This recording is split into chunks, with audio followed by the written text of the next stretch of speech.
Aibwan, distinguished guests, ladies and gentlemen. Early days, the coffee production in Sri Lanka commenced from Colebrook Cameron Commission in the year 1833 and then came on to the use of high-quality beans, serving coffee with more cafes and restaurants and people wandering about, bringing in a very emerging culture of coffee drinkers, coffee lovers, bringing in an energy boost as well. Ladies and gentlemen, please put your hands together as we welcome you all to the first ever Sri Lanka Coffee Festival in Sri Lanka.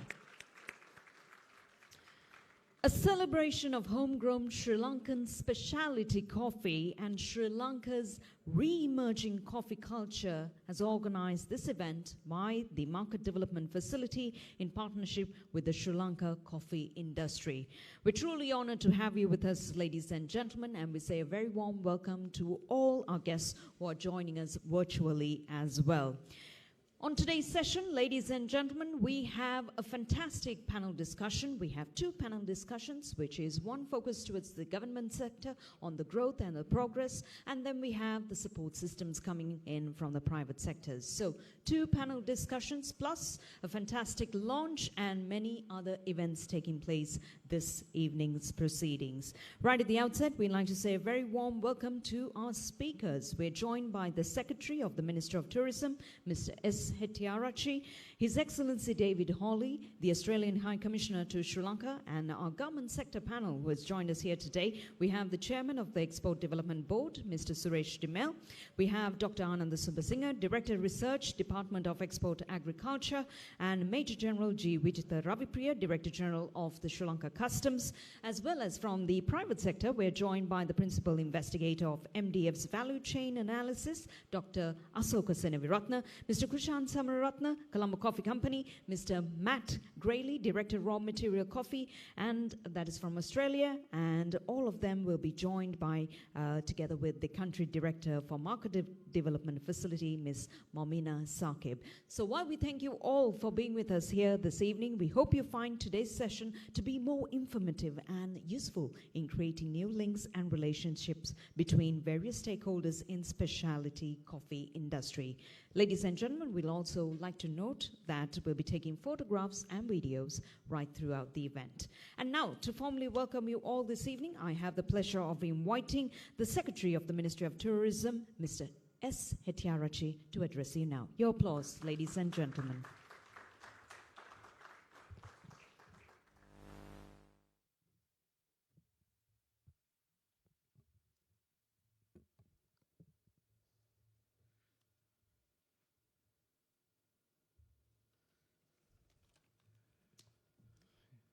Good evening, His Excellency David Hawley, High Commissioner of Australia, and Chairman EDB, and my friend DG, Director General Customs, and officials from Export Agriculture and Agriculture Department, Mr. Matt Gailey, Director of Raw Material Coffee Australia, Mr. Miguel Fajaro, Director Raw Materials Coffee, Ms. Momina Saqib, Country Director MDF, and distinguished guest.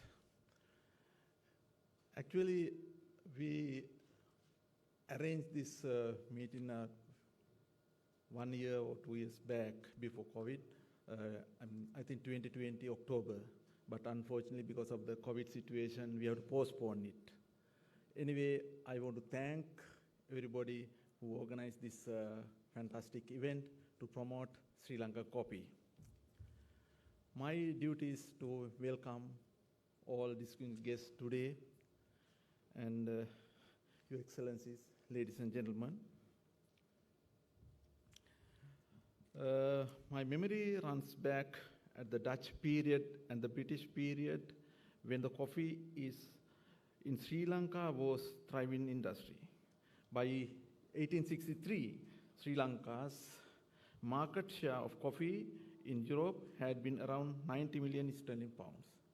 I mean, coffee started before tea growing, but unfortunately because of that, the spread the disease, the Sri Lankan coffee plantation totally destroyed, and then after that, after several efforts, the Sri Lanka is able to develop tea plantation.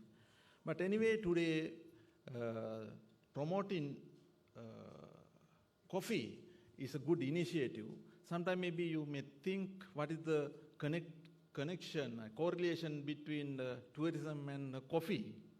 Because we are closely working with MDF, and they are supporting us in under various projects through Australian aid, and they came forward to help various projects. So this is one of the coffee promoting coffee is one of the project.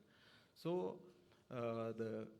from that the promoting coffee is a very important and value addition for the tourism industry. Especially you can see there are a lot of varieties of coffees available here, but earlier through literature I came to know that earlier, I mean still sometimes maybe Sri Lanka imports a lot of coffee from various countries, but same as in Sri Lanka also exports some coffee for the other countries as well. So then we want to improve that, the promote the coffee, and we want to, give some kind of support to extend that our acreage through various supports, and especially the Department of Export Agriculture, they came forward and helped the growers to expand that the coffee plantation. And probably you might know that the tourists who visit Sri Lanka, they have the itinerary, they have the experience visit, especially the spice garden and the tea visit and coffee visit. Then coffee is actually completely different experience compared with that the tea. So I want to thank again the MDF to promote this experience tourism for Sri Lankan, the visitors. So the last 2 years, we faced so many problems with that the COVID situation, and now that after the vaccination programs it's the vaccination the program very successful in Sri Lanka, so that the Sri Lankan government able to control a little bit in the COVID situation. So the tourism arrival is Sri Lanka the past 3-4 months, it's increasing very rapidly. So it is very very important to develop our economy, so that the foreign exchange problem we can sort out through tourism. So the tourists also they try to these new tourists the new trend is not to stay in that hotels in the Colombo, or most of the tourists they prefer to visit various rural areas and get some kind of experience. So that the coffee trail and how to make coffee, and they can get some kind of experience. So it is very important to development of the development of tourism industry. I mentioned that the MDF, how they involved in that the development tourism. The MDF organized the first ever Sri Lanka Coffee Festival, will provide with a window for coffee products in Sri Lanka, for their products, even international markets, which will help then earn needed foreign exchange for the development of the country. In addition to that, that most of the coffee estates are smallholders. I came to know that more than 80% of the coffee estates or growers are smallholders. So this income it goes to this smallholder sector. This is it helps to, I mean, the Sri Lankan economy. One of the problem is, I mean, disparity income, the income distribution problem. The small farmers, they can get more foreign exchange, or they can get more income from this from the coffee plants. And probably you might know that the 2019 Sri Lanka export around 355,000 US dollars worth of coffee in 2019, and Sri Lanka is the 39 the world largest exporter. But even you see that very small amount we export, but even Sri Lanka in the 39th place of the export of the coffee.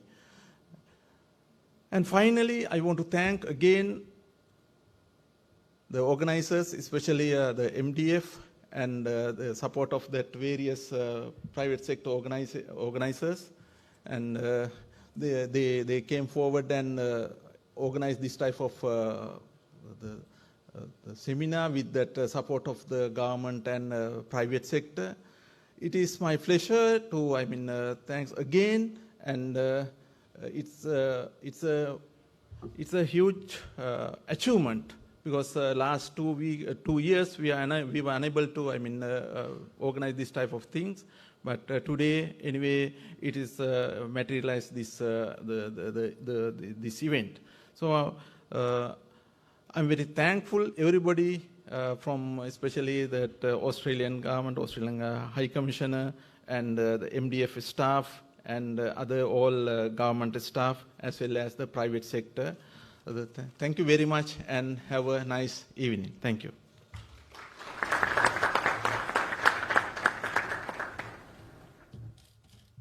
Thank you, sir. Thank you very much. Secretary to the Ministry of Tourism, Mr. S. Hetiarachi, welcoming you all this evening.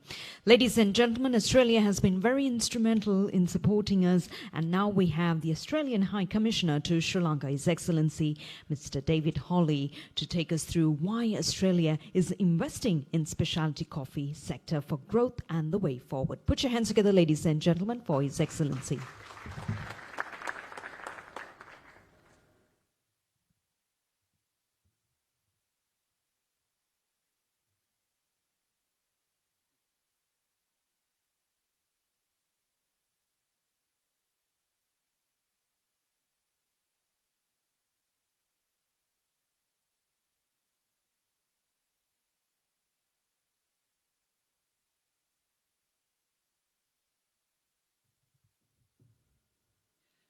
You might find this microphone sliding towards me, but I'm sure that it'll be all right. I promise not to eat it.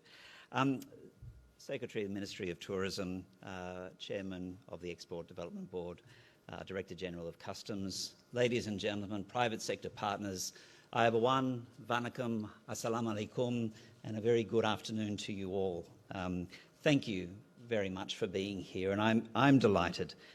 We have been waiting in great anticipation for this launch of not only this great exhibition of what is a very fine quality product of coffee grown here in Sri Lanka, but also of a wonderful new book which will give, or analysis which will give a great opportunity for the promotion of this wonderful coffee product to the rest of the world, the Arabica Coffee Value Chain Analysis, which will shortly be launched.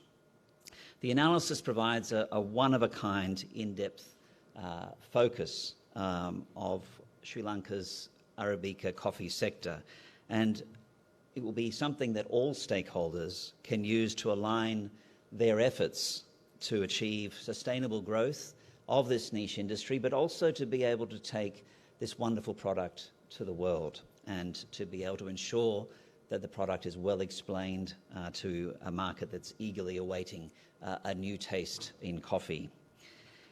It's also a great opportunity for both the public sectors, and I'm really very appreciative for the senior level of government agencies that are here today, but also for our private sector partners, without which we could not take this forward. You have been a really very important part of ensuring that we build common goals and to work out ways in which we can expand the profile of the coffee product and take, as I say, as a product of export. I wanted just to briefly touch on two areas. One is just a quick overview of Sri Lankan coffee, because I'm not going to be the expert. There'll be others who will be able to give you that feeling later.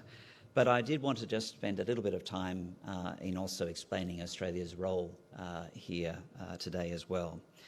So, as we've heard from the Secretary, there's a very strong history of coffee farming that goes back to the 1880s. And for various reasons, that gave way to tea over the time. But that legacy of coffee, of Sri Lankan coffee, gives a competitive advantage here. Heritage coffee, as many of you know, is the ultimate goal.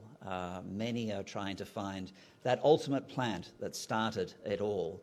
And you are very blessed to have some of that progeny here in the country. In the last decade or so, the sector has seen increased investment from the private sector, as well as increased local demand and consumption in local coffee houses, hotels, restaurants, and of course supermarkets. I can name a few brands, although I'm a government person, so I won't. But it is nice to see in some of the major supermarkets coffee that is available and has been grown here in Sri Lanka. We've also seen parallel investments that have been made by firms and government agencies to increase the production, to improve the plant varieties, to train farmers in recognition of the valuable crop that they have, and to ensure that we develop efficient supply chains for local specialty coffee. So why is Australia involved in all of this? Well, a number of reasons. We are very keen to support this sector because we see it as having very important inclusive benefits to rural communities. Smallholder coffee farmers and also backyard farmers, many of whom are women. We are also a coffee-enjoying nation, and we have a consumer market worth US $2 billion. So Australia's desire for consumption and Sri Lanka's coffee production are perfect complements for each other. Although, I must confess, we don't want all of it just for ourselves. We want to tell the world about it. Australia, through our Market Development Facility, and thank you, Secretary, for your kind words about the Market Development Facility, because the facility not only works just in the coffee sector, it works in many other sectors as well. Groundnuts, blue swimmer crab, sea cucumber, just to mention a few areas, and of course the tourism sector as a key one. But we're actively partnering through MDF with various stakeholders in the coffee value chain to work towards this common goal of a robust coffee sector here. Connecting the Sri Lankan farmers, and I mentioned especially the women farmers that are there, to better markets will improve income. That will benefit the livelihoods of Sri Lanka's farming families and also their communities.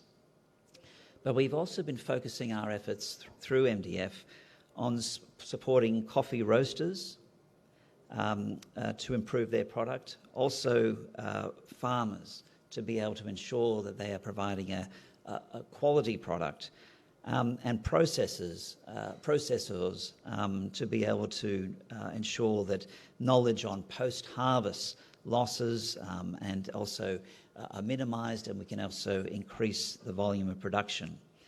We want to basically improve the value chain, and that is something that we are going to be launching here today. Secretary, you're right about the tourism sector. I can just see, just now, as I do enjoy going through the tea plantations here in Sri Lanka, going from one to the next, enjoying the wonderful sips of tea, that I look forward to the time that I can go also on a coffee trail and to complement the wonderful tea that we have here as well. This will draw coffee aficionados and give them something else to be able to see, in addition to all the wonderful parts of the landscape and also all the wonderful tourist offerings that are here in Sri Lanka. I think the global recognition of the Ceylon coffee brand will promote Sri Lanka's authentic goods and local coffee industry internationally as well. So again, my great thanks to you all. This is a partnership. It could not have happened just because we decided to intervene into the market. It had to have a demand. It had to have an opportunity for supply. It had to have a real sense in the export market of the world that coffee is something that people want. You have a desirable product. I wish you all the best in exporting it. Thank you very much.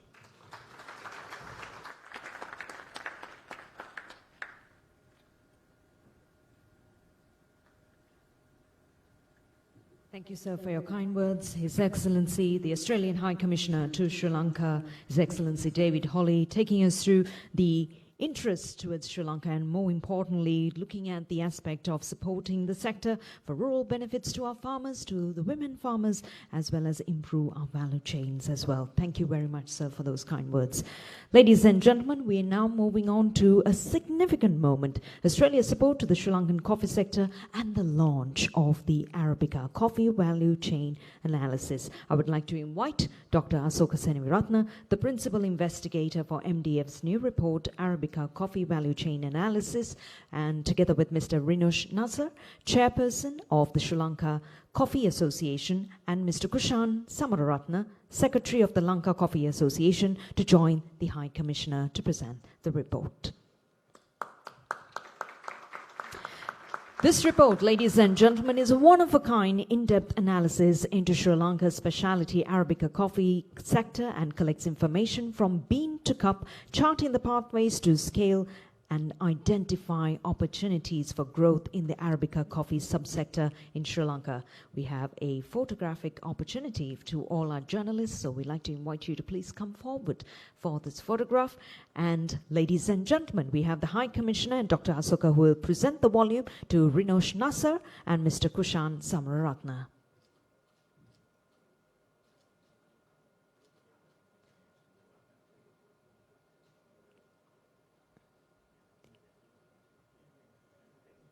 There you go, ladies and gentlemen. Recommendations of the report is now live.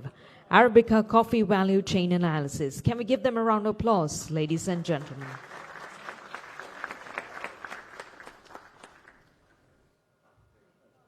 The volume will be presented by the High Commissioner and Mr. Asoka once again to Kushan Samararatne. Thank you very much, gentlemen.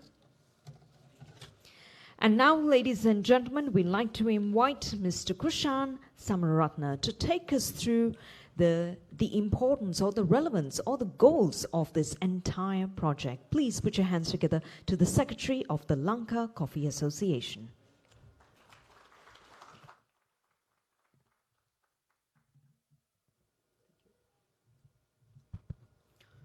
Thank you. Good evening, ladies and gentlemen. Coffee, when we talk about Ceylon coffee, so Sri Lanka actually used to be the third largest exporter of coffee back in the day. But unfortunately, the coffee leaf rust dust disease that hit in the 1860s completely wiped out our entire plantations. And ever since, the export of coffee and coffee in general has been very low-key in Sri Lanka. But luckily, in the last 20 or so years, we have seen a resurgence of coffee, with mainly a lot of investors and interested parties joining in order to develop really quality Ceylon coffee.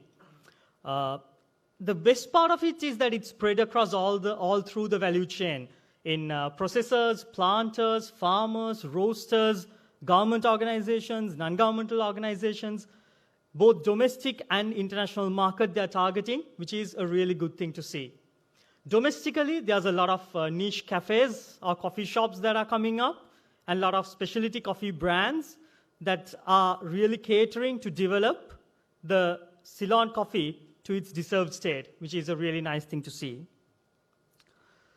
Why the LCA? So, yes, there were a lot of people who were individually doing a lot of things, but there was no common ground where people were discussing in taking Ceylon coffee to its deserved place.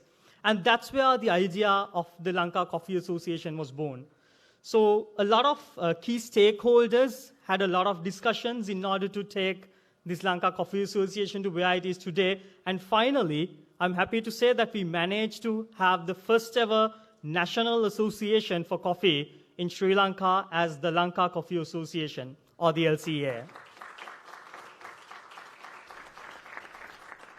The LCA is housed under the Sri Lanka Agripreneurs Forum, which is part of the Chamber of Commerce, and has gathered all interested parties to develop coffee to what it deserves, mainly the Ceylon coffee. Recently, we tied up with MDF, another great milestone for LCA, to take this endeavor even further. And today, we are going to do something significant as well. But before that, let me introduce our committee. So I'm the secretary. I represent Colombo Coffee Company. I would like to invite all other executive members and office bearers onto stage. Mr. Rinosh Nassar, the chairperson representing Soul Coffee. Deputy chairperson, Mr. Ishafi Rizadin, representing Alpitia Plantations. Please come. Treasurer, Mr. Taranga Muramudali, representing Helanta Coffee.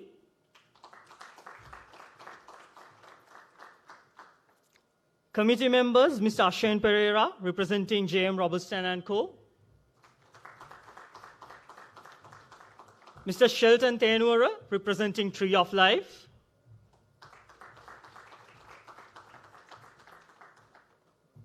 And we have Mr. Sadeva Mihalla, representing Drip & Co. Unfortunately, Sadeva, due to an unavoidable circumstance, couldn't make it. But I introduce to you the first ever Lanka Coffee Association office bearers. So what's the significant point today? Today, we are going to launch our website, another significant step in taking the Ceylon coffee to the world.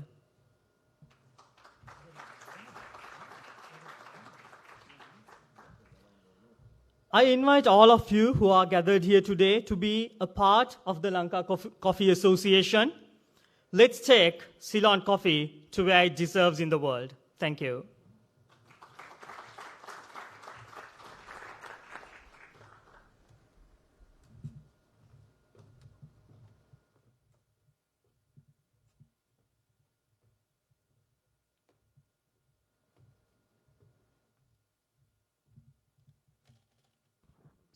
Thank you very much, Kushan, and for taking us through that valuable information, and all the very best to the association as well. Secretary of the Lanka Coffee Association, Mr. Kushan Samararatna there.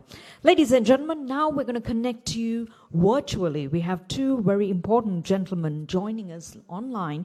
We're going to discuss about sharing insights on sensory analysis on Sri Lankan coffee and highlighting the international marketing opportunities as well as the importance of coffee processing. This will be done by Mr. Matt Grayley, Director Raw Material Coffee Australia.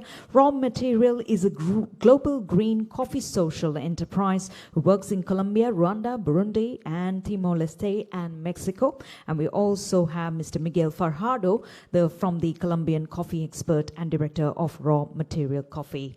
We're going to join or connect them now.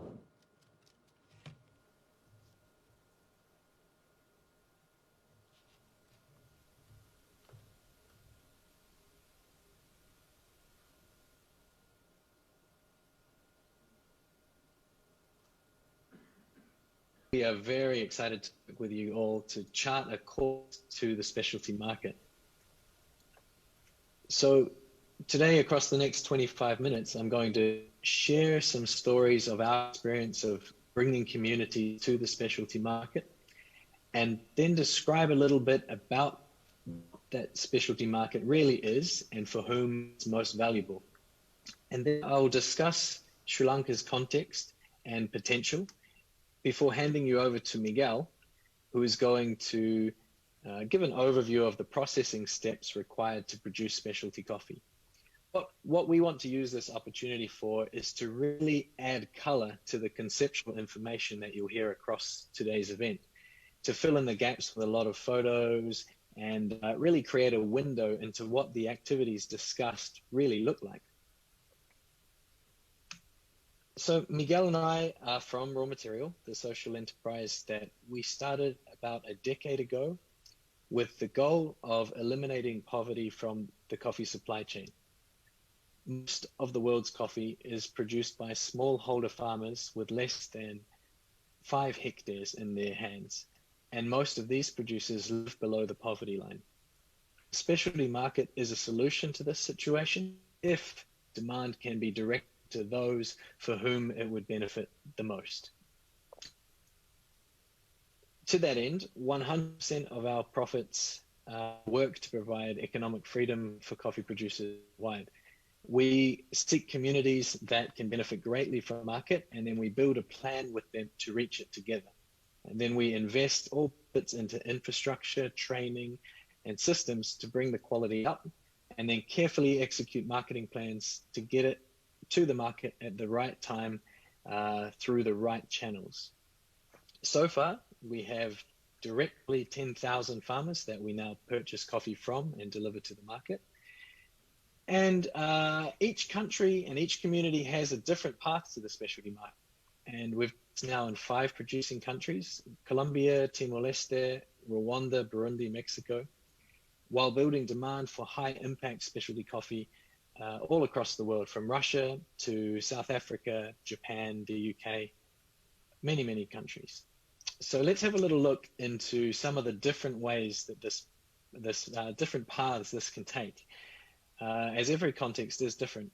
In Colombia, for example, we chose to first start by building large-scale wet mills that would receive cherries, and we would be able to control the variables a bit more closely compared to the regular style of production in Colombia, such that we can produce specialty coffee on about a container scale. So therefore, we would be exporting from this one mill the same as Sri Lanka's recent exports in a year in every couple of weeks. So this is something that we thought we could apply across the country to reach high scales quite quickly.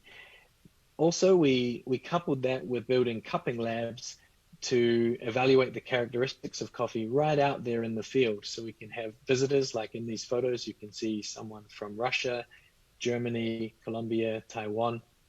These people can come and cup the coffees within the environment they were growing, and then directly and more transparently agree on pricing. So there's everything's above board. We then moved through the country, either replicating this or maybe building drying spaces, or even meeting with local producers to form associations through which we could make a 2-payment system where through a local dry mill, pay the market rate, followed by a top up to a stable price upon export. Meanwhile, in Burundi, things look quite different. In Burundi, we bought a whip mill that was already operational, and our focus there is on planting baby trees. They've got a lot of tree disease issues and old trees that don't produce very much. They need resilient varieties, new ones. So in Rwanda and Burundi, policy was a potential opportunity. So up until about 5 years ago, it was only possible to export washed coffee from Rwanda. Now that the law has been changed, we see, while harder to produce and high risk, as Miguel will explain soon, our naturals are now consistently selling 50% more than washed coffees from Rwanda and Burundi. Timor-Leste is different again. There are similarities that are shared between Timor-Leste and Sri Lanka. Obviously a small island, and other things that we'll get to in a second, but the story of Timor-Leste is quite relevant, I think. So first, I visited Timor-Leste recently in 2017, and it became immediately clear that it was to be our highest priority country for us to work in. This is because over 90% of the government's income had been coming from oil up until then, and oil revenue hadn't dried up. So the next biggest earner is coffee, yet the market was and still is very underdeveloped. So it was a very time-sensitive situation. Luckily, Timor-Leste was a very welcoming culture that allowed for a higher touch, collaborative approach, much like Sri Lanka. And so there are many elements that are similar, great fundamentals and characteristics that make it desirable for specialty buyers.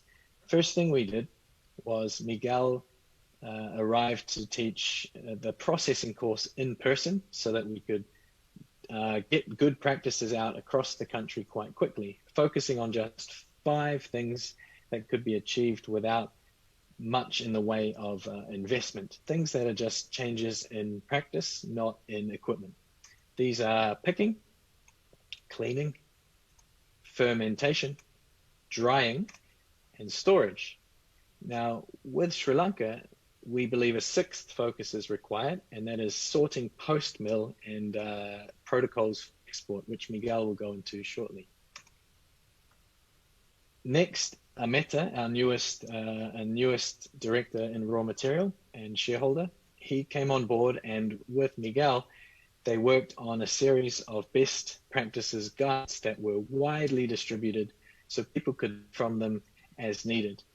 Still a very minimal investment in equipment required. Using these protocols outlined in the videos and nothing more, the very next year, a few months later actually, early 2018, Ameta and the team took first place in the quality competition of Timor-Leste, and the next year, 2nd place, and in 2020, 1st place again. And then the season just been 1st place again in a field of 125 samples, which were all blind, meaning they're all randomly assigned a code, and it's an international palette that is using a typical cupping profile technique to decide which is the winner across about a week.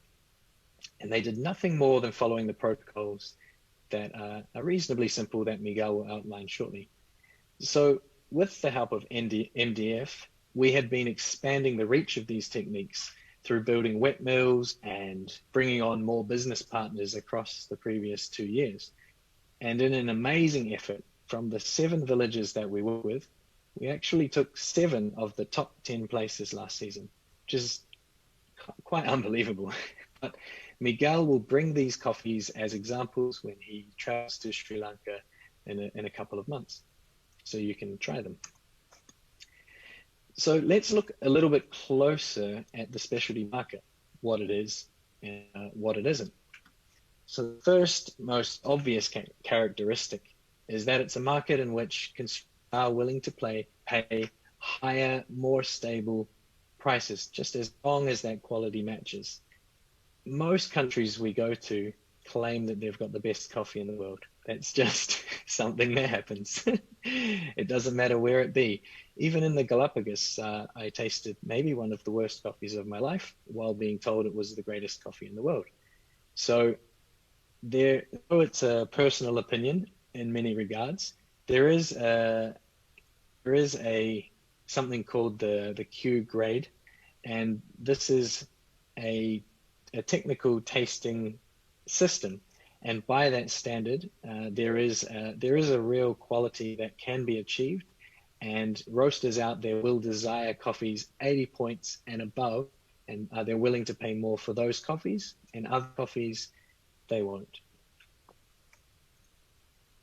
So meanwhile, in the commodity coffee market, it's much like Sri Lanka has a lot of experience in with tea. Prices fluctuate dramatically.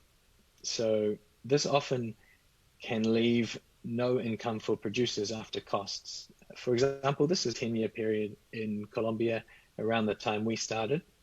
and the average cost of production was pretty stable. But here was the internal market price for parchment coffee, dried parchment coffee, the way that Colombian farmers sell across that same period. You can see there were multiple, sometimes over the course of a year, where there was no money to be made in producing coffee. Now, specialty coffee works quite differently. And in Colombia in 2019, before COVID means that everyone's statistics are a bit irrelevant, so we have to go back and look at 2019, we had achieved a situation where producers who were part of the raw material value chain were earning 5.2 times higher on average than that of their neighbors.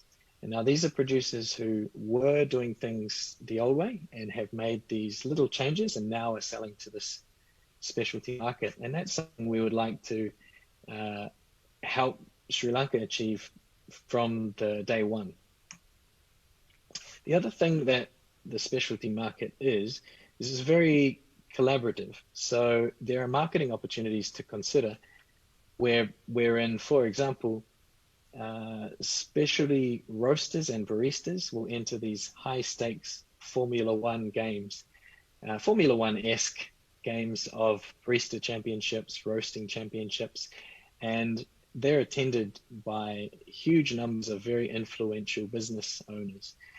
And if we can get some Sri Lankan coffee in the hands of someone like, this is on the screen now, Louise, she's from New Zealand. She used a coffee that Miguel processed with her at our farm in Colombia and used it to win the New Zealand Barista Championship. So now that coffee and its story will be presented on the world stage, and that's it's a marketing opportunity that's quite different to just paying to have a stand at a coffee symposium, but it really works. That's when people of this particular market start to take notice. So something we could aim for with Sri Lanka. The other thing that the specialty market has that may not be obvious straight away is that it's almost always roasted locally. So in our upper management team here at Raw Material, about half of us used to built and grew roasteries around the world, in Australia, the Middle East, New Zealand, and the UK. And all of us saw that about 99%, almost everything, the demand for specialty coffee from cafes in those countries is for coffee that's roasted fresh and roasted locally, and roasted quite light, such that those qualities that make the coffee very special aren't hidden by a smoky character. So they're maintained and really enjoyed. So that's how we know we're talking right now about the export of green coffee, not of roasted coffee. And that coffee will travel with a story of the terroir and everything that happened to it in Sri Lanka. And then the roasters in those consuming countries will work with the knowledge and with good communication back to Sri Lanka to really tell the world and promote Sri Lanka. So this is what links to what was being said earlier about tourism as well. It's very likely that roasters will start to come to Sri Lanka specifically to choose coffees and learn more about how the coffee profile is being created. Now let's talk a little bit about Sri Lanka's context and the potential. So currently you're in a very interesting situation, and that is there are really high internal prices for green coffee, around $12 at the moment. And that is double what it probably will become across the next few years, and it will not last. So we need to highlight that and frame the conversation with that in mind, because eventually supply will increase faster than the rate of local demand. And when that occurs, the question is whether that price will fall to drop commodity market that fluctuates, that is a bit unstable, or are we going to very deliberately chart a course very carefully to the special green export market and capitalize on all those great advantages that Sri Lanka has? For example, its latitude. Sri Lanka actually shares the same latitude as the most famous coffee growing regions of Ethiopia. And the coffees grown there command some of the highest premiums on a regular market. And luckily, Sri Lanka also hosts altitudes that match, altitudes that work with those latitudes to create a perfect microclimate for growing specific species that turn into some of the greatest high quality coffees in the world. So these are considerations that we all need to be aware of when we're choosing which varieties to plant in nurseries to proliferate and how we approach the marketing of Sri Lanka long term. The other big things are shade grown, organic potentially, and a lot of small lot coffees that are grown in home gardens that are very, very desirable to specialty roasters. Overall, huge potential. Huge potential, the likes we haven't really seen since Myanmar 2015 or Timor-Leste 2017. Similar sorts of situations where you've got a small island nation where even at maximum production, the growth of the specialty market runs away. So you don't even need to fight for a position in the market. You simply need to wait and aim very, very carefully at new market opportunities and enter at the higher price without having to battle. You have to go head to head and knock out some Ethiopian or some fancy Brazilian one's menu. Sri Lanka can arrive and say, we're different. Because of the samples we've cupped, we've revealed a lot of work to be done, but also great potential. All the desirable traits and characteristics, the juiciness, the silky mouthfeel, the fruits, chocolate, they're all your classic characteristics that people are very willing to pay for. And they are all in the cup once the defects are removed. There are barriers to the market to consider and policies to discuss that can help these next steps. But overall, considering the first steps have already been taken and in the right direction, I foresee a very enjoyable, delicious, successful new coffee industry. And so with that, I'd like to say we're very, very happy to have been invited to be part of it, and we will help the best that we can. Thank you very much. And with that, over to me, who will give a little information about processing steps. Thank you.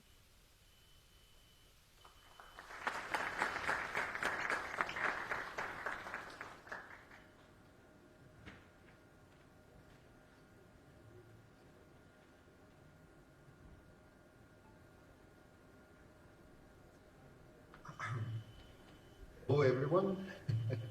So my name is Miguel Fajardo. I am fourth generation coffee producer, and as well, I am a creator.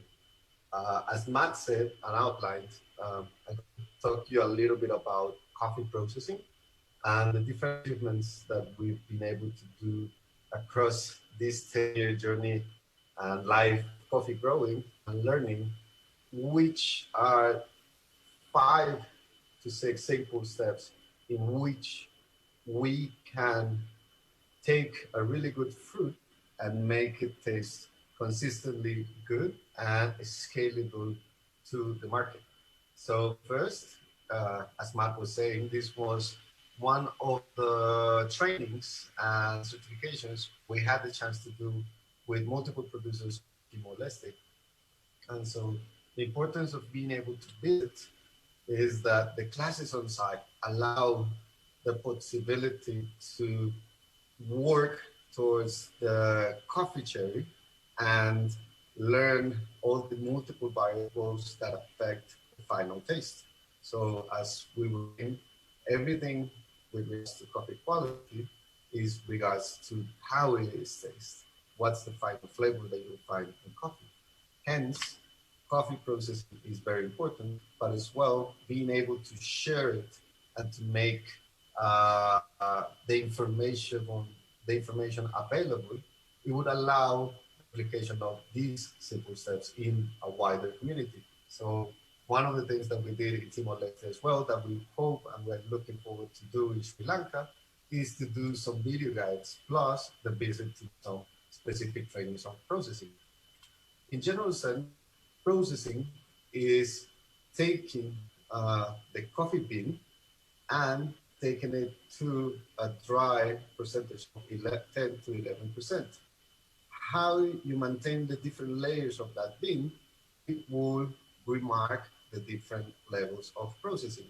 In a general sense, processing is divided into three main steps. So you can see here a photo of some naturals that is basically all of the skin is within, it's not removed from the coffee bean, and it is dry with it. And this is a photo of what we do normally in Isuba, Burundi, that is one of the stations we work with.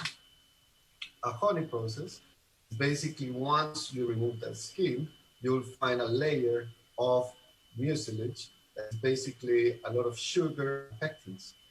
And once you dry the coffee bean with this pectins, you'll be able to have this processing technique. And this is from honey processing in Rwanda. And finally, the most common processing technique that is done across Colombia is the wash. That is when you remove the skin, remove the coffee via fermentation, and the mucilage via fermentation, and dry the bean. And so with these three general steps is what we're going to focus and be able to show the importance of each, the risks involved in it, and then we'll be talking about 5 simple steps that Matt told you about previously. And first one is picking. Coffee, once you collect the coffee cherries, it won't be, there's no way back. Once the cherries are collected, you need to continue, and it's a cumulative process. And so you need to be able to collect the best possible cherries to produce the best coffee. And so there's different ways to determine which are the best cherries. And one of it is to measure the Brix content of the mucilage. Once the Brix content is the highest level, we will know that that ripening color will be the best. So that's why you can see a ripening inspection in this slide. Also, you need to monitor how collection is happening, how the pickers or the farmers are doing their job. And so that's why you can use a maturation table to measure how many cherries are ripe, how many cherries are not ripe, and how many cherries are green. In this way, you can assess things to improve and continuously get better coffee cherries. So all of what we need to start with is a better fruit. Second and most important step into the supply or into the whole processing of coffee is cleaning. And cleaning happens with floating. And so here we have a floating channel, something we use here in our farm in Calarca, Quindío. And it's basically by using fresh water or the coffee cherries so that we can remove the microbial activity around the surface of the bean. In this way, we are able to also select the most dense or the best cherries for the continuous processing and remove the ones that were affected by borer beetle, affected by the not proper development by the plant, or many other defects. As well, when we clean the surface of the bean, we lower the microbial activity that we would then look forward to the third step, that fermentation. In some areas of the world, such as Brazil, that produces large-scale coffee, there's also floating devices that can be accessed to. The third step, and one that makes the most sound in the recent days in coffee processing, is fermentation. And basically, fermentation is how yeast, bacteria, and microorganisms take simple sugars and transform them into simple, less complicated substances.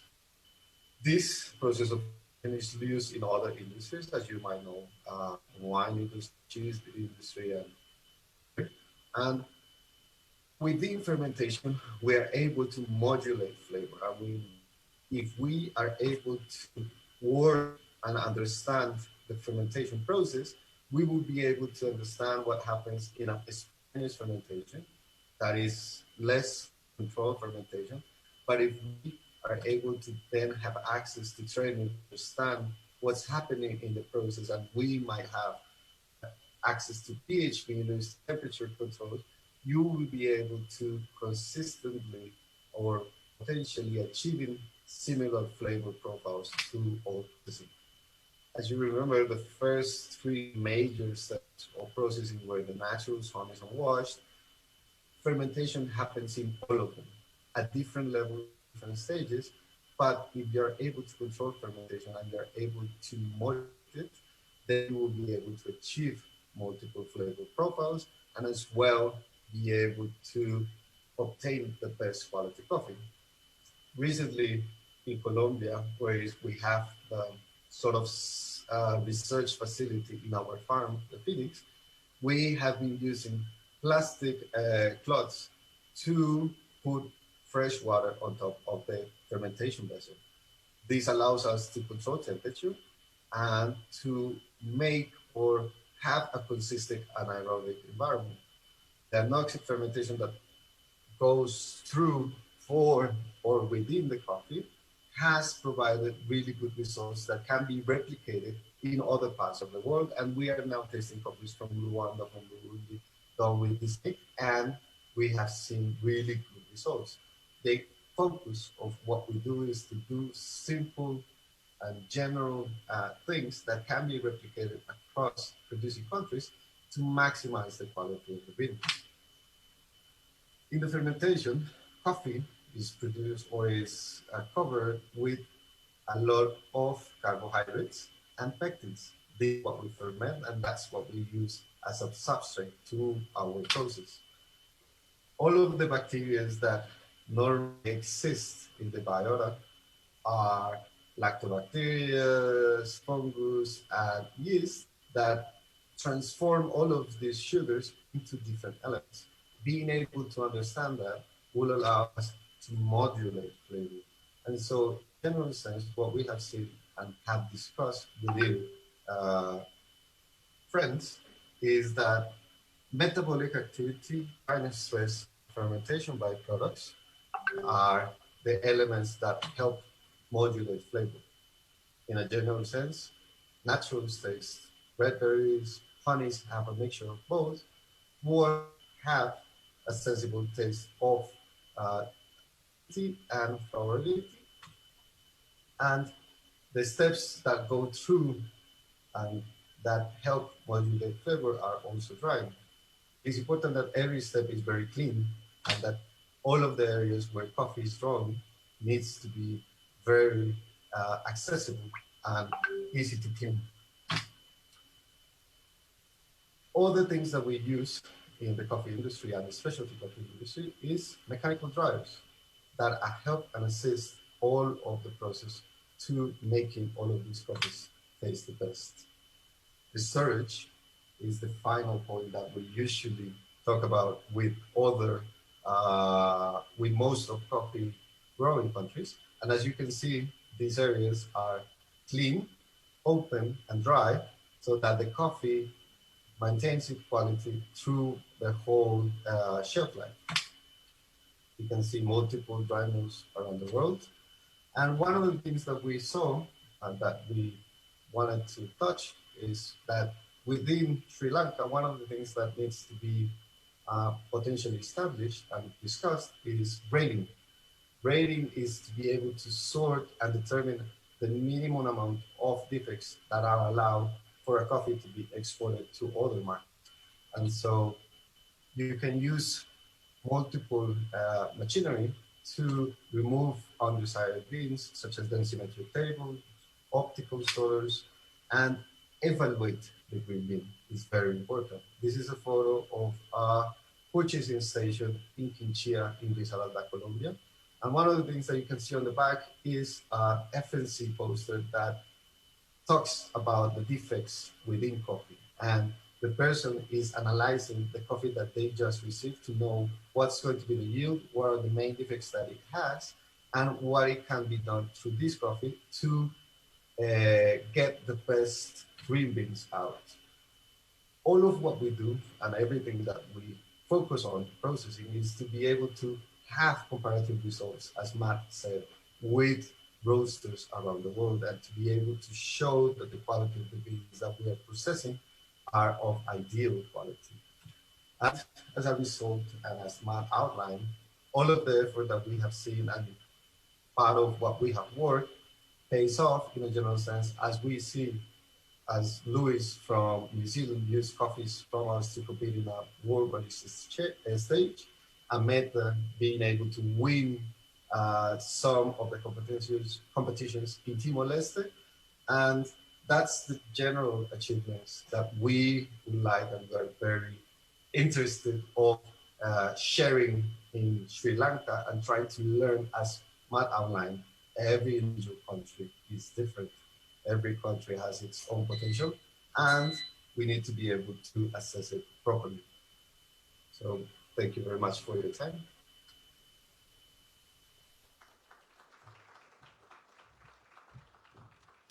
Thank you for connecting with us, Matt Grayley and Miguel Farhado from Raw Material, joining us from Australia. Thank you very much. Having that little process in mind, it looks like it's time for a cup of coffee, but we'll have that shortly. Ladies and gentlemen, we're going in now to a very important panel discussion with the heads of the relevant government agencies. I'd like to invite the following dignitaries to please take their positions on stage as we're going to discuss on Sri Lankan coffee on the rise regulatory perspective.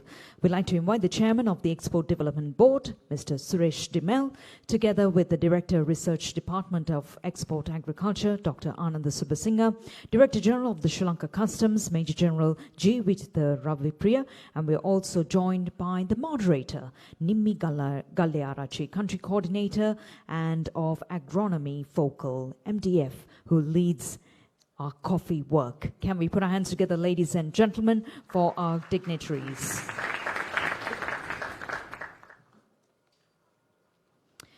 Speaking on the vision of the Sri Lankan coffee sector, we have the heads of the Export Development Board, Department of Export Agriculture and Sri Lanka Customs, who will take us through the vision for Sri Lanka coffee sector and the plans for 2021. Over to our moderator, Nimmi.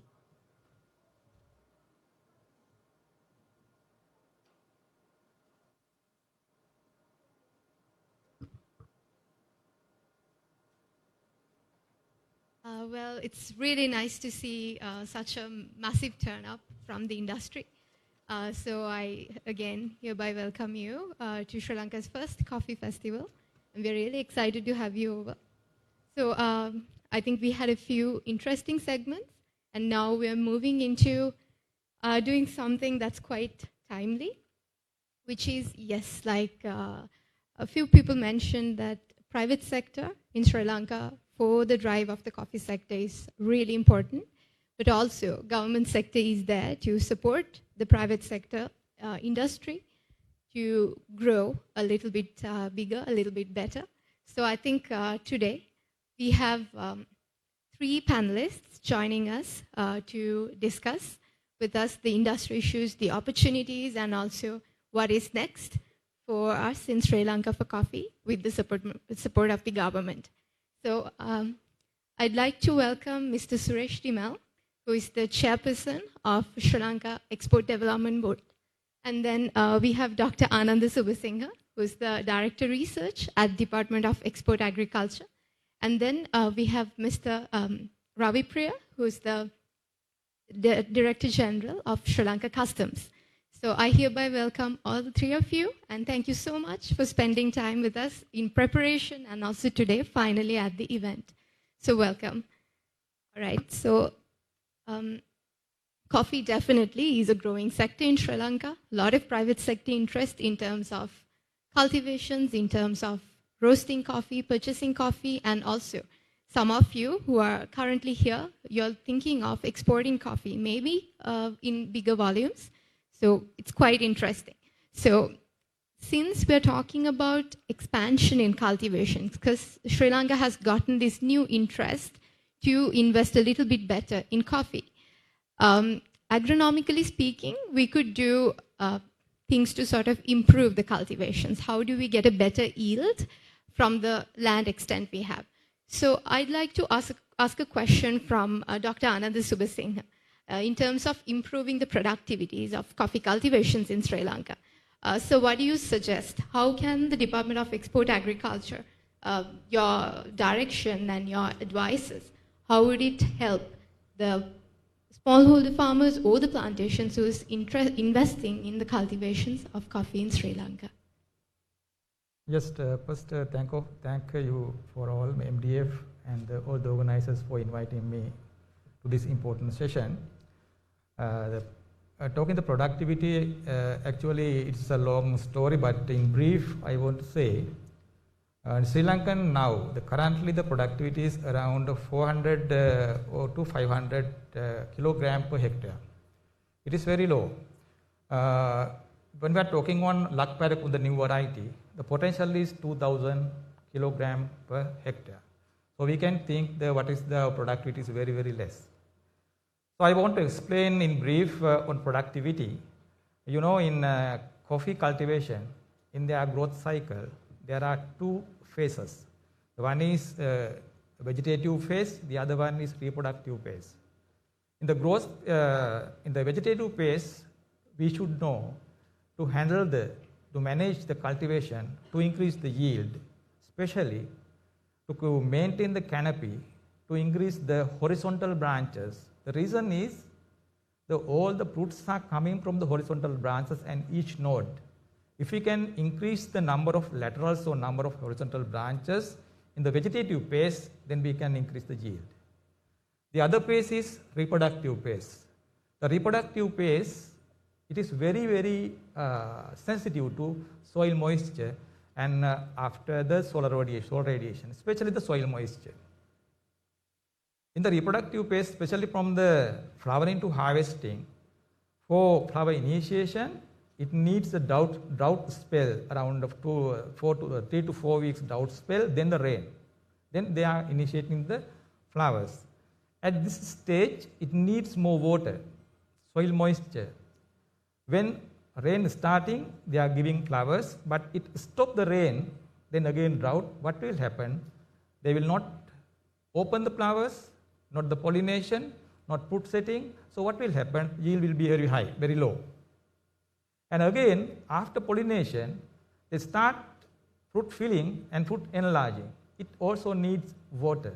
So after flowering, around 5 to 6 months, it needs continuous moisture. In these practices, I do not want to explain very more about the productivity, but in these two phases, when the management practices, when we are doing management practices, these points are very important. So when we are improving the productivity, this knowledge actually very comprehensively to go to the farmers. For this Department of Export Agriculture, we are doing a lot, but the actually I can say last decade, the price is very low. When the price is very low, the farmers neglecting the cultivation. Now the price has gone up. So we can improve the productivity. But this know-how should go to with training and other technology transfers to the farmers. So we are organizing, the department organizes the training programs, and we are giving subsidies for management practices like canopy maintenance and the soil moisture conservation practices, and also we are giving subsidies for irrigation. The other thing is, if need, we can visit the farmers, we can do some farmer field practices or farmer field training programs.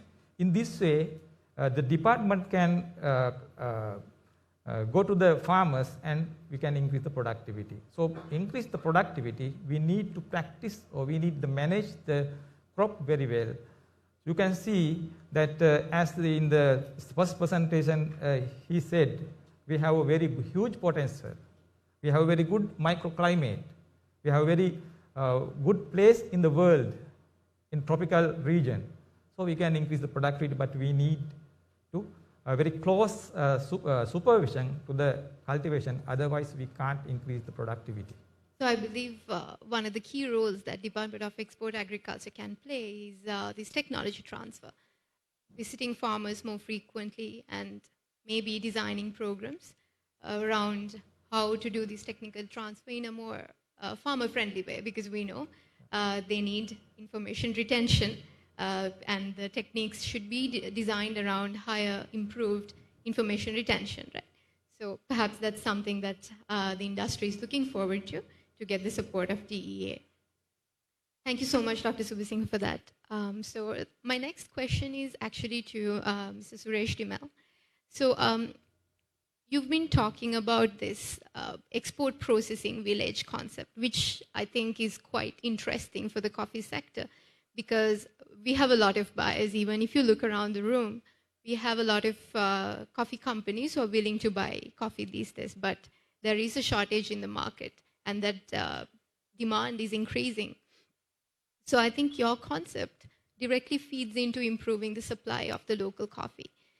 So can you explain a little bit about this, and also the other platform that you've been discussing with MDF in a previous conversation about how you can create this platform of sort of farmer associations acting as a conduit to sort of connecting the farmer clusters to the interested buyers?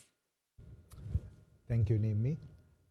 I'm very excited to be here because one of the first initiatives that I had to undertake after joining the Export Development Board was the Export Processing Villages project. And the first product was coffee. So how this came to be was that our exporter, an exporter came and told us that they were having trouble with supply. And then we identified what the issues were, and one of the big issues was that they were not getting consistent quality. Now, this is where the Export Development Board came in to identify the quality of, sort of to get consistent, 80% of our production of coffee is through the smallholders. And their access to good plant material was not very good. So we decided to form a sort of a formal association called, an export processing village formed 15 or 16 different farmer groups. And we gave them the plant material. We are supposed to give altogether identified about 500,000 plants, and at the moment we have already given 150,000 plants to 6 villagers that are working with an exporter. And that's the key to our intervention, is that these export processing villages have to be attached to an exporter. And also, Nimi talked about the platform. Now, these processing villages can either be part of an exporter's initiative or an export house. Now, an export house concept also is something where we have sort of a responsible intermediary who supports the smallholder farmers in some way to produce, because now the government can monitor a farmer group through the export house, and we needed that kind of a structure to develop consistent quality for our products. I think that sounds really interesting, and I'm pretty sure so many of the coffee businesses here are going to approach you later and ask you a little bit more about this project. Is it because it sounds very interesting? Okay, so I think from the two different government organizations that we've just briefly spoken to, one is really ready to improve the productivity levels of Sri Lankan coffees as cultivations expand. And for those who are trying to get connected to smallholder farmers, there's this interesting concept of export processing villages. So looks like eventually we will have a lot of coffee to export, right? And my next question comes to you, Mr. Ranapriya. So, I mean, with all of these companies now thinking of exporting coffee from Sri Lanka to different destinations, I'm sure it's a new process for them to follow, especially if they weren't in exports before, and it's a new commodity. And in our previous conversations, you mentioned that there are SME-friendly export procedures that's introduced by Sri Lanka Customs. Would you please talk to us a little bit about how that process would look like? Good evening, ladies and gentlemen, and distinguished guests. His Excellency David Hawley, High Commissioner to Sri Lanka and Maldives. Let me, at the inception, extend my sincere thanks to all of you all for organizing this event and for us and invited for us to come and share our views with regard to our procedures. Now, when it comes to exports, indeed, although you said that it's a new commodity, it has not been a new commodity. I mean, just to make you aware of the statistics available with me for year 2021, Sri Lanka has exported nearly 130,507 kg of coffee in various varieties and earned 159 million of Sri Lankan currency. So this has indicated that the Sri Lanka has been involved in coffee trade, but not in much. So I should extend my sincere thanks for you all to come forward to promote and elevate this industry and to encourage exporters and investors to export more coffee to destinations. And when it comes to destinations, and there had been in the list, as per my statistics available with me, Israel, and indeed Australia is in the third in the list, and there are some more countries, including some Middle East countries. So now, when it comes to export, indeed the procedure is not that hectic. It's not a difficult procedure to be followed. You have to be very careful of the HS code, which is internationally recognized, and as per our tariff code available with us, the HS code for coffee is 0901, and from 0901 up to 09011011 2011, etc. There are various kinds of coffee which comes under that, for which there is no tax. So that is the beauty of that. There is no tax for coffee for exportation. But however, when a value is added to that, when some process is included to the coffee, then of course there's a cess, a 4% of cess, and another 35 cents of Sri Lankan rupees. So that's it. And the procedure is very easy. You have to produce your documents related to the export, and that will be processed in Asikuda system available with us in customs. And then, of course, we have provided a lot of facilitation for exports, as a result of which it has become some kind of easy process for exportation in particular. And when the container comes into the yard, that will not be probably examined, and knowing the fact that these are the exports, and within few hours it will be released for either seaport or airport. So, but what you have to be careful is about the commodity, about the kind that is being exported, because sometimes you need the approval of DEA and then plant quarantine as well. However, when it is bottled, I mean, when the powder is bottled, there is no such approval is needed. So it's quite easy. But however, when someone says about the custom, there's kind of fear in the minds of the investors and traders. So please get rid of that fear. There's nothing. But if you have any question, any query, you may directly talk to us, and you can come and meet us to sort them out. Thank you so much for clarifying that. I think the process is it's quite clear the way that you explained, and also that ensuring that the companies that you're very easy to to be reached and get the process clarified. I think that's very reassuring. So thank you for that. So let's. I have another question for Dr. Subasinghe actually. Most of the cash crops that we have these days that's grown in different countries could be falling into different classes. But most of these, if they're grown in the open fields, then the productivity levels are marginalized by the impacts of climate change. And coffee being one of the crops where it's flowering, which directly correlates to its yield, is highly impacted by the changes of temperature. I think that is something that we need to think about in terms of how do we do coffee farming in a climate resilient way. So what sort of an advice can you give the audience here today and whoever that's watching us thinking of cultivation? Yes, the climate change, I think the whole world is suffering from the climate, especially climate change, especially the agriculture. So even in coffee, we have to think about what can we do, what can do the different mitigation to decrease this effect of my climate change on coffee. So as I explained earlier, it affects on coffee in a different way, especially in the reproductive phase. So flower initiation, fruit filling, fruit weight, all the parameters are affected due to the climate change.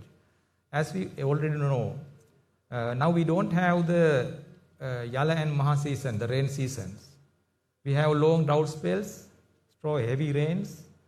So because of this effects, all the agricultural crops are suffering.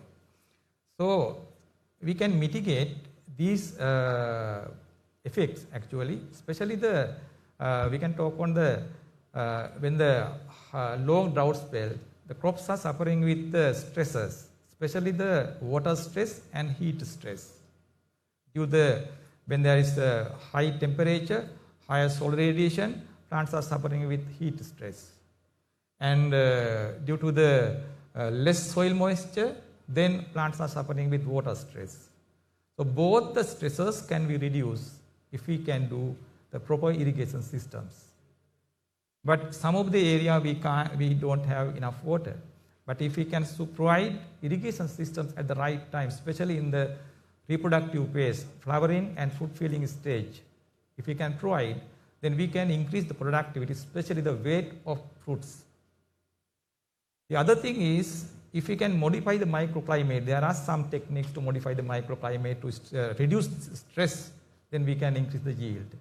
So with the climate change, that is what we can do, especially the irrigation and modification of the microclimate.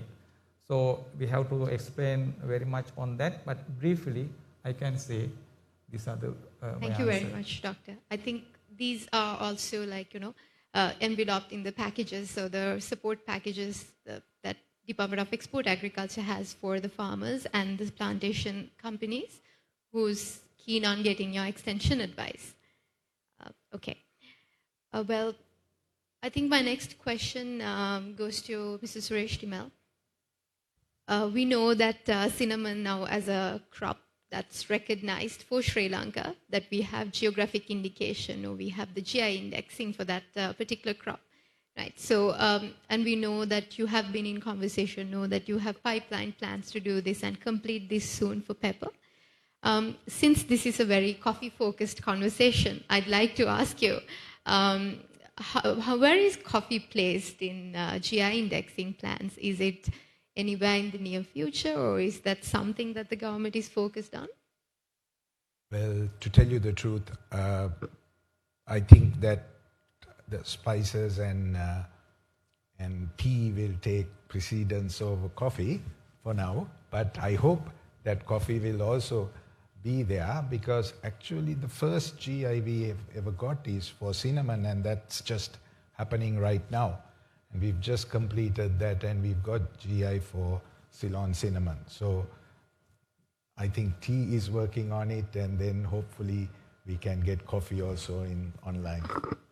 Well, that sounds hopeful. I will settle for that for the time being, but we'll keep on talking to you about how the government's focus is changing around this crop and how it's becoming a priority, for Export Development Board especially. Thank you, Suresh, for that.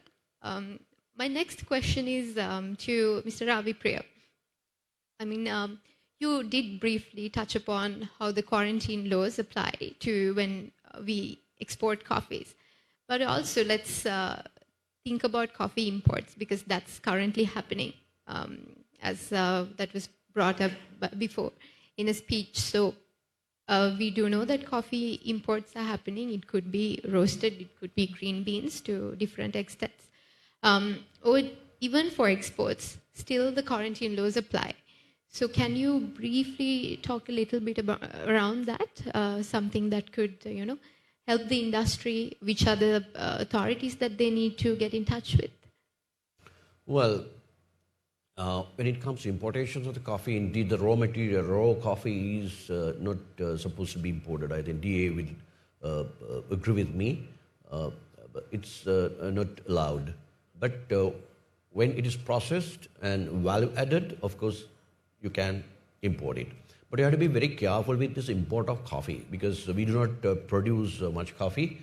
So the traders are in the habit of importing coffee and then mix them with the local coffee and then export. That has to be taken care of. And that's why the Sri Lanka Customs is vigilant to find out and examine the containers to find out whether this mixture is happening. It is not only applicable for coffee, but this is happening with regard to the commodities like coconut, pepper, etc. So we've got to be very careful. But now, as I told you, when it comes to export of coffee, indeed the plant quarantine does not much involve other than the DEA. So you have to get the approval from the DEA prior to the arrival at our yards. So when we see the approval given by the DEA, then of course there is no problem, because that's the regulatory body to examine and then give the approval. And if the approval is given, then there is no problem from the customs. Okay.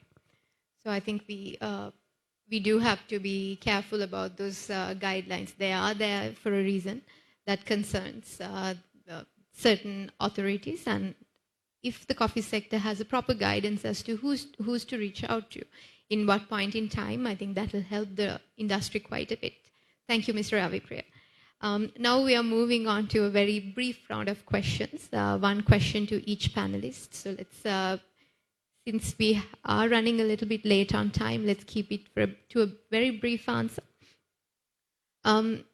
So my next question to Dr. Subasinghe is that, it sounds very interesting when you spoke to us before about the caffeine content manipulation in coffee.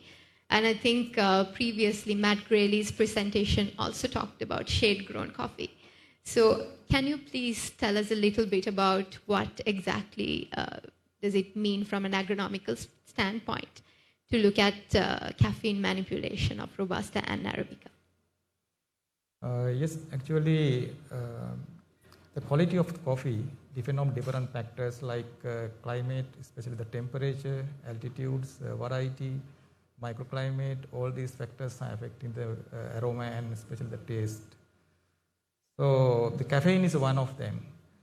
So actually, as I explained in the presentation, if you can cultivate the shade-grown coffee, especially with the shade or with the less percentage of solar radiation, we can decrease the caffeine content. So that is why I think the shade-grown coffee is much demand. And also now there is another demand for jungle coffee or maybe the wild coffee. That's also because the shade, the caffeine content is very less. Even in some countries, they are growing coffee. You know that there are two species like coffee Robusta and coffee Arabica, Robusta coffee and Arabica coffee. Generally in Sri Lanka, actually in the world, the high demand for the Arabica. But in some countries, they are cultivating Robusta coffee in shade and they get the quality of Arabica. Right? So that's very interesting. Yeah. That is why actually we can manipulate with manipulation the microclimate, especially the shade, light intensity. And I think based on your answer, I had a quick question.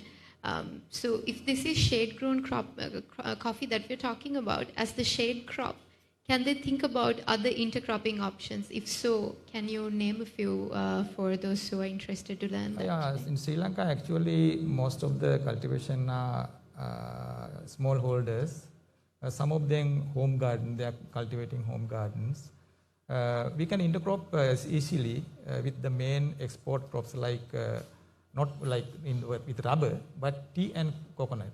We can easily, but when we are cultivating, intercropping with tea, we should go for the Arabica coffee, but because of the high elevation, but we go to when the intercropping with coconut, we have to go for the Robusta because with the low elevations.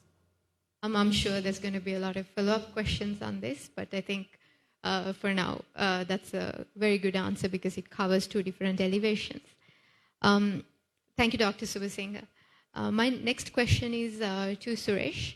Suresh, I'd like to know, we know that EDB has a lot of programs that's channeled through divisional secretariats and then Department of Export Agriculture and many other government institutes. So overall, very quickly, what sort of new plans are in the pipeline from EDB targeting the coffee growers, coffee exporters, or stakeholders of the coffee industry? Yeah, I think the concept of the export processing village is to formalize our smallholders, and we form them into an association, and that's important that they work with an exporter as an association so that our development officers find it easier to monitor them, and then also to do agreements, to do buyback agreements. As we distribute the plants, we do buyback agreements with these farmers within their association, and it's much easier to educate them and have them deliver the quality that we require through these associations. So these buyback agreements are also very much part of this formalization of the farmers. So EDB is focusing on sort of creating formal education around these arrangements or agreements that will make them more business-like smallholder farmers even. Yes. Right. And we work with the Export Agriculture Department, right, and they are development officers as well. Okay. Well, thank you very much, Suresh, for that. And my next question is to Mr. Ravi Priya. So this is a question that I should only be asking from you, especially around the COVID times, I guess. So because of the pandemic, there is a shortage in containers for sea freight. So just as a solution that you would recommend, or just to analyze the situation right now, what sort of supports are available from customs to potential exporters who might be facing this challenge right now? Well, issues which are related to containers is not an issue only to the Sri Lanka, but also a global issue due to COVID pandemic. But still, we are trying to release the stagnant, already accumulated containers, which are kept in various yards and terminals under Customs and Sri Lanka Port Authority. Release them as soon as possible. So with difficulties, of course, still traders can find and reserve their containers. But the problem is when it comes to smallholders, small businessmen, because when you look at the statistics for exports in year 2021, it's very at a low scale. So what I suggest is this: for smallholders, there is a procedure called consolidation. So what they can do, they can get together, the exporters can get together and then reserve one container, either 20 foot or 40 feet, and then make use of that for export. Now, when it comes to custom procedure, they'll have to, of course, submit documents separately. So each has to submit a CUSDEC to Sri Lanka Customs and then put it into the same container and then export it. So it's not a difficult thing. I do not know whether investors and exporters were aware of this, but however, that facility is given. And indeed, there are some yards particularly meant for that, and those containers go there, and then the consolidation happen, and after that it is sealed and then brought to custom yard, which is Trico, through which it will be sent to the destination. Well, thank you very much. I think that's a good solution, especially one that would promote more industry coordination, in my view. Well, thank you very much. I think we got to ask a few important questions from our panelists, and these questions were, collected from our different industry stakeholders at different points in time. But if I did not ask a question that you wanted to ask from our panelists, I'd like to maybe give 5 minutes for anybody who would like to ask a question from the panelists today.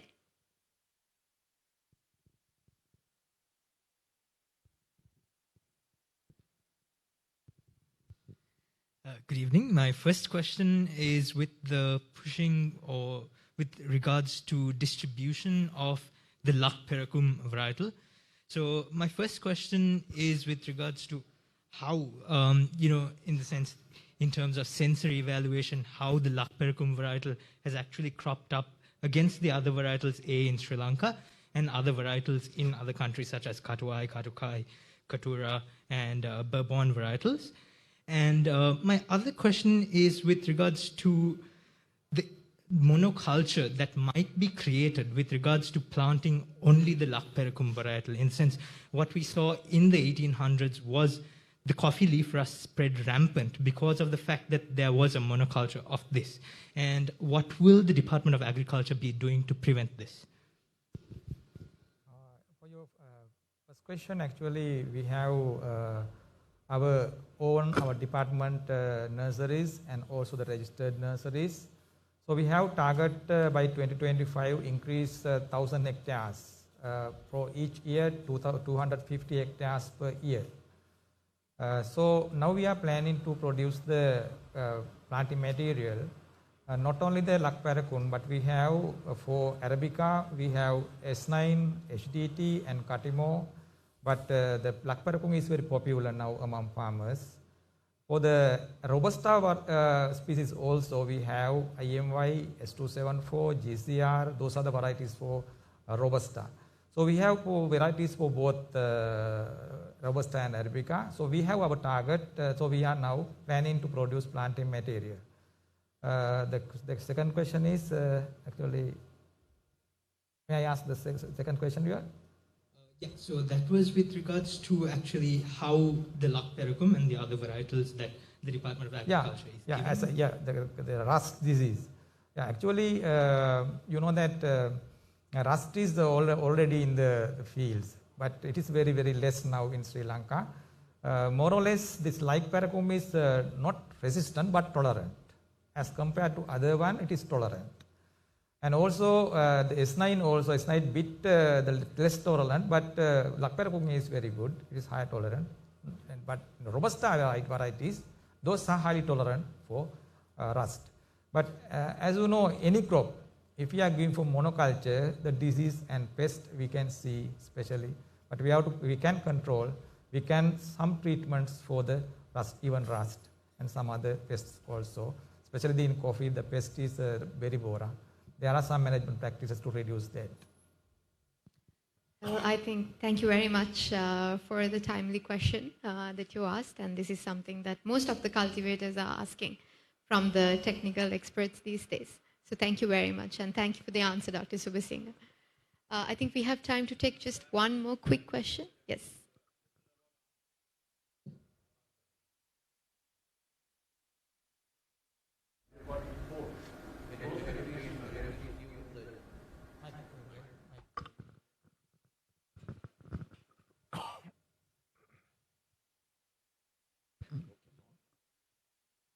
Now that the coffee acreage is increasing, we have got to look at how we can bring in more coffee processing machine. Now, one of the problems I had, just to import one machine from India, it nearly took 6 months for the customs to release this machine. This is one question. Maybe it's easier if it is done in a different method. But most of the coffee machines or the coffee producers or the processing machines are made in India and the quality is good. So how do we get over this problem of importing this coffee processing machine? After COVID pandemic, the curfew was imposed in our country in 2020, March 16, if I'm not mistaken. Since then, till now, there had been some restrictions on some electric and electronic equipments. I have to check whether this particular machine is coming under that, whether it is temporarily suspended or not. If it is temporarily suspended, of course, it's difficult to get it cleared. But however, if it is imported for industrial purposes, still you have the facility to get it released. Only thing you have to, in advance, speak to us or write to us, and then we will allow you, we will make all the facilitation for you to bring it. Now, one more thing. You have to be very careful with the HS code when you are importing a machine. For that, we have the facility. We have a directorate of classification from which you can get the HS code in advance. If that is done, there is no problem absolutely. I think thank you very much for that question. I think a few people were trying to do this import coffee hullers and pulpers from Mackinnon, India. So I think thank you so much for the question, and thank you so much, Mr. Ravi Priya, for the answer. I think we can reach out to you further in the future to get a little bit more guidance. So yeah, thank you. I'd like to conclude the public sector panel now as we are racing against time. But I think probably the delegates will spend a little bit of more time with us today. So maybe you can catch them in a little bit and ask the questions you have, or either email to MDF, or so we can help you to be connected to who is here today with us. So thank you so much for engaging with the panel, and thank you so much for the three of you for participating. I know all of you have very busy schedules, so thanks again. Can we give a round of applause to our moderator, Mimi Galiarachi, coordinator, MDF, who leads, and thank you to the Chairman Export Development Board, Mr. Suresh Timil, Director Research Department of Export Agriculture, Dr. Ananda Subasinghe, and the Director General for Sri Lanka Customs, Major General G. Wichita Ravipriya. Thank you, sir, for joining us here this evening on the topic of Sri Lankan coffee on the rise, regulatory perspectives, and a very direct, intriguing conversation continued. And now, ladies and gentlemen, we are about to take you on a journey back in time, the history of Sri Lankan specialty coffee while creating the documentary. A talented bunch of young, enthusiastic team, head of Raw Studios, Ms. Anukshi Jayasinghe, is going to take us through some interesting insights and the way forward journey. Please put your hands together to Anukshi.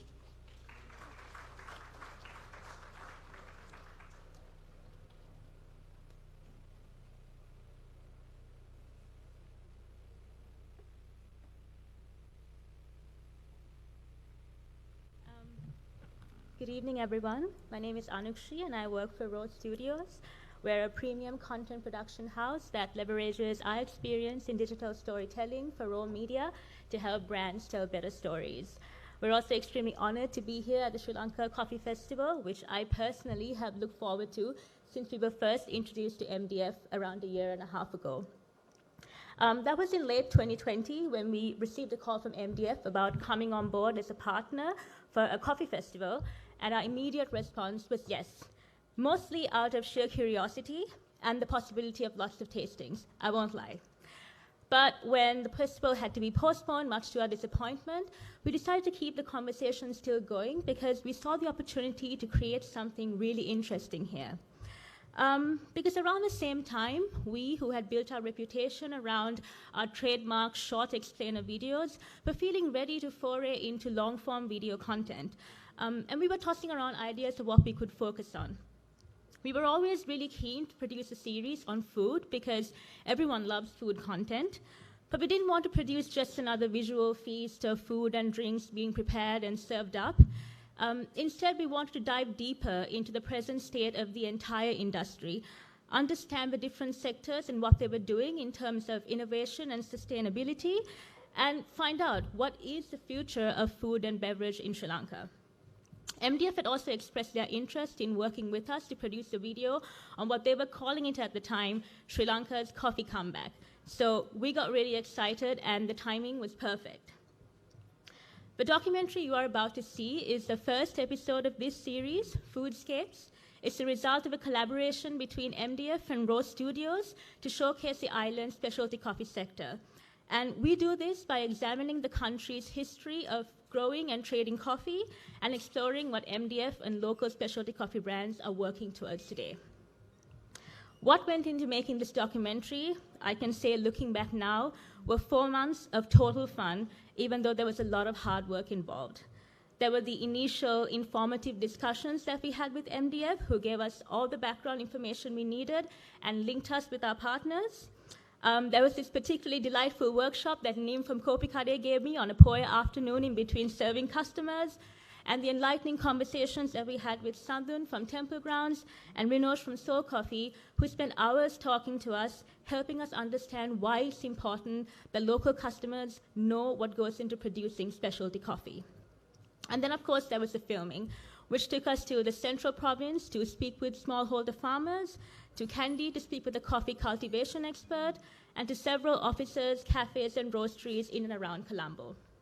We spent many hours on research, absorbing as much knowledge and inspiration as we can from films, articles, academic papers, and even a visit to the National Archives, which led us to some fascinating discoveries. The documentary aired on Raw Media in September last year, and it remains one of our most popular pieces of content to date. Our team is also working currently to produce it in Sinhala and Tamil to reach a wider audience, which hopefully includes more farmers, more entrepreneurs who will step forward to really help this industry grow alongside MDF.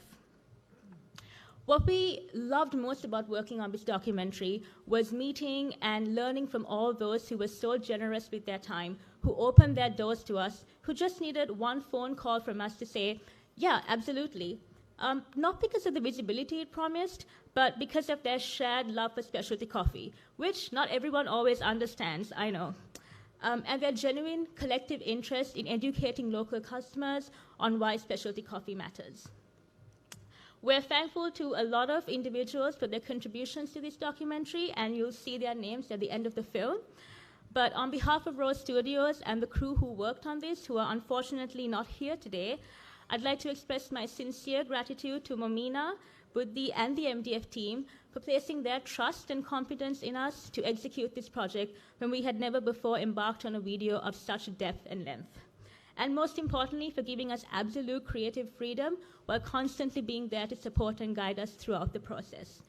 As a branded content studio with our roots in journalism, this was truly a dream partnership. So thank you very much again, and congratulations for putting together this festival. We're so happy to be here. So I hope you enjoy the next 20 minutes watching our documentary. Our team will be here till the end of the event, so if you have any questions for us or would like to share your feedback, we'd love to hear them. Thank you very much.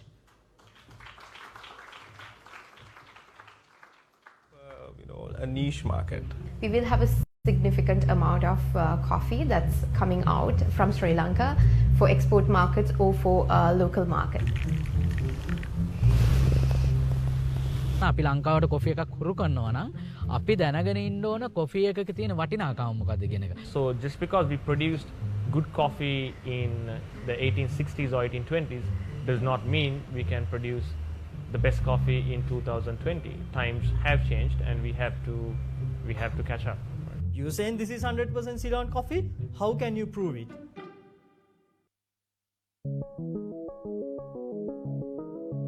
Sri Lanka may be well known for its unique brand of tea, but less is known about its coffee past. The first coffee plantation in Sri Lanka was started by the Dutch in the mid-1600s to meet the growing demand for coffee in Europe.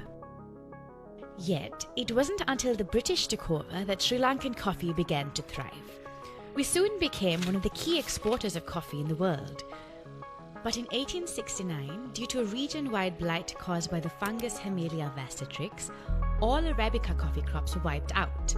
Scrambling for a replacement, the British converted the remnants of the coffee plantations to tea, and Ceylon tea began to flourish.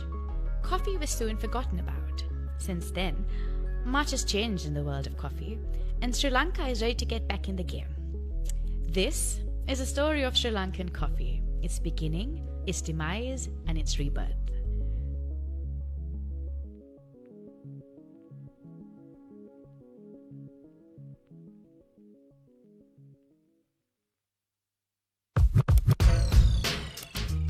Cafes line every street of every city today, but this wasn't always so.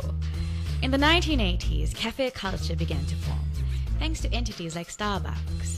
This, paired with the popularity and accessibility of instant coffee brands like Nescafe, took coffee to every corner of the world. Sri Lanka started experiencing the second wave of coffee in the early 2000s. At this time, Sri Lanka had already jump-started the production of commodity coffee, but imported instant coffee had continued to rule the market. But as more local coffee enthusiasts learned about the expansive world of coffee, the more they wanted to explore it. And this has created an opening in the market for a product that could change the game: specialty coffee. Specialty coffee is the highest grade coffee that is single origin or from a single estate. There is a lack of knowledge regarding both the industry and the product. අපි ලංකාවට coffee එකක් දායාද කරනවා නම් අපි ලංකාවට coffee එකක් හුරු කරනවා නම් අපි දැනගෙන ඉන්න ඕන කොෆි එකක තියෙන වටිනාකම මොකද්ද කියන එක. අපි දැනගෙන ඉන්න ඕන කොෆි එකේ රසය මොකද්ද කියලා. අපි දැනගෙන ඉන්න ඕන කොෆි එක හදන්නේ කොහෙද කියලා. අපි දැනගෙන ඉන්න ඕන කොෆි එක හදන්න මොනවාද මුල ඉඳලා කරගෙන යන්න ඕනේ. ඉතින් මේ දේ දන්නේ නැතුව මම ඉස්සරහට ගියා කියලා අතරම ලංකාවේ අපිට තියෙන දෙයක් තමයි ටී වලට ඕන තරම් ට්‍රේනින් සෙන්ටර් රිසර්ච් සෙන්ටර් හැමදේම තියෙනවා. කොෆි වලදී අපි හොයාගන්න දෙයක් තමයි අපිට ඉදිරිපත් කරන්න පුළුවන්. ලංකාවේ කොෆි එස්ටේට් අපිට බලා ගන්න නැහැ. මික්ස් ප්ලාන්ට් එකක් තමයි ගම්වල යන්නේ. ඒකෙදි ජින්ජර්, පෙපර්, කාඩමම්, ටී, කොෆි ඔක්කොම එකට යන්නේ. ඉතින් ඒකෙදි ලංකාවේ ඕගනික් සර්ටිෆයි කරගන්න අමාරුයි. මොකද හැම එකටම ගහන බෙහෙත් අරකට යනවා කියලා ඕගනික් දෙන්න. හැබැයි අපේ ලංකාවේ තියෙන කොෆි එක 100% ඕගනික් එකක් යන්නේ. In addition to this, coffee is harvested once a year in either May or October, depending on the region. A number of other factors affect coffee production, including rainfall, humidity, light, wind, cloud cover, soil properties, cropping patterns, and management practices. Specialty coffee is a booming market that has the potential to boost Sri Lanka's economy. In order for Sri Lanka to establish itself in this market, these issues need to be addressed. This is where MDF comes in. The Market Development Facility, funded by the Australian Government's Department of Foreign Affairs and Trade, is a multicultural initiative that uses a market systems approach to achieve long-term, lasting growth and create sustainable jobs for poor women and men. MDF's work in Sri Lanka primarily focuses on promoting resilient tourism and supporting authentic Sri Lankan products, which promote the country. One of the key reasons why MDF chose to work in Sri Lanka's specialty coffee segment was to uplift the local coffee industry by leveraging the numerous beneficial characteristics the country already possesses. So according to the altitude, Sri Lanka is divided into 3 separate stratas. One is starting from 0 meters up to 300 meters, which is a largely low country. And then up to 600 meters, you have the mid country. And then 900 meters and above, you have the up country. So all of these regions do promote coffee plantations, cultivations. So if you look at Robusta, that's a crop that grows up to 900 meters of altitude. And any coffee that grows above 900 meters and above is Arabica, which is, if you take the global coffee production data, 70% of world's coffee production is Arabica coffee and only 30% is Robusta. To date, MDF's support of the specialty coffee sector has generated an additional revenue of over 76 million rupees for partner businesses. This has benefited 437 smallholder coffee farmers who have collectively earned an additional income of over 8 million rupees. Though it is evident that Sri Lanka has what it takes to produce high-quality coffee, a larger challenge remains. Can Sri Lankan coffee compete in a market as diverse and established as the global coffee trade? Because Sri Lanka used to have coffee before the rust wiped out the plantations, geographically it's not a hurdle for us because it works in Sri Lanka. Altitudes, the microclimates, the macroclimates. of the environment works for coffee. So with all of these pieces of the puzzle sort of coming in together, we thought this was one of the most strategic sectors for us to work in. Raw Material is an Australian green coffee social enterprise that has worked to uplift smallholder farmers in countries like Colombia, Rwanda, Burundi, Timor-Leste and Mexico. Matt Grayley, who is currently working with MDF to improve Sri Lanka's coffee production, is certain that the country has what it takes to succeed in the global market. But the key to their success lies in the much more profitable and sustainable specialty coffee. We met MDF through our work in Timor-Leste, and through collaboration we were able to achieve a lot more there for the smallholder farmers. Now we're looking to move to Sri Lanka and see what's possible to maximize the potential of their coffee industry. The value of the specialty market 2 years ago was 40 billion worldwide, and in 5 years from now it's estimated it will be over 85 billion. So that new demand is a huge opportunity for Sri Lanka to put up its hand and say, we're also a player, and maybe consider our coffee in part of your lineup for all these new specialty roasters who are looking for individual characteristics and not treating coffee as a commodity. And Sri Lanka has an opportunity to say, hey, we're the Merlot of coffee. In order to be categorized under specialty, the coffee must undergo stringent testing and be graded. If you look at the premium coffee, which is again a specialty coffee according to Q grading system, the coffee has to score between 80 to 84 points, right? And then if you're looking at a specialty Q grade coffee, then you're looking at coffees that are scored above 85 points. So if your coffee is somewhere like 90, 95, it's exceptional quality. There's not many samples like that around the world. According to the Specialty Coffee Association, the resulting coffee must adhere to certain standards. This includes green coffee standards, cupping standards, water standards, and brewing standards. So cupping and green bean analysis, these are tools that we use the whole length of the supply chain.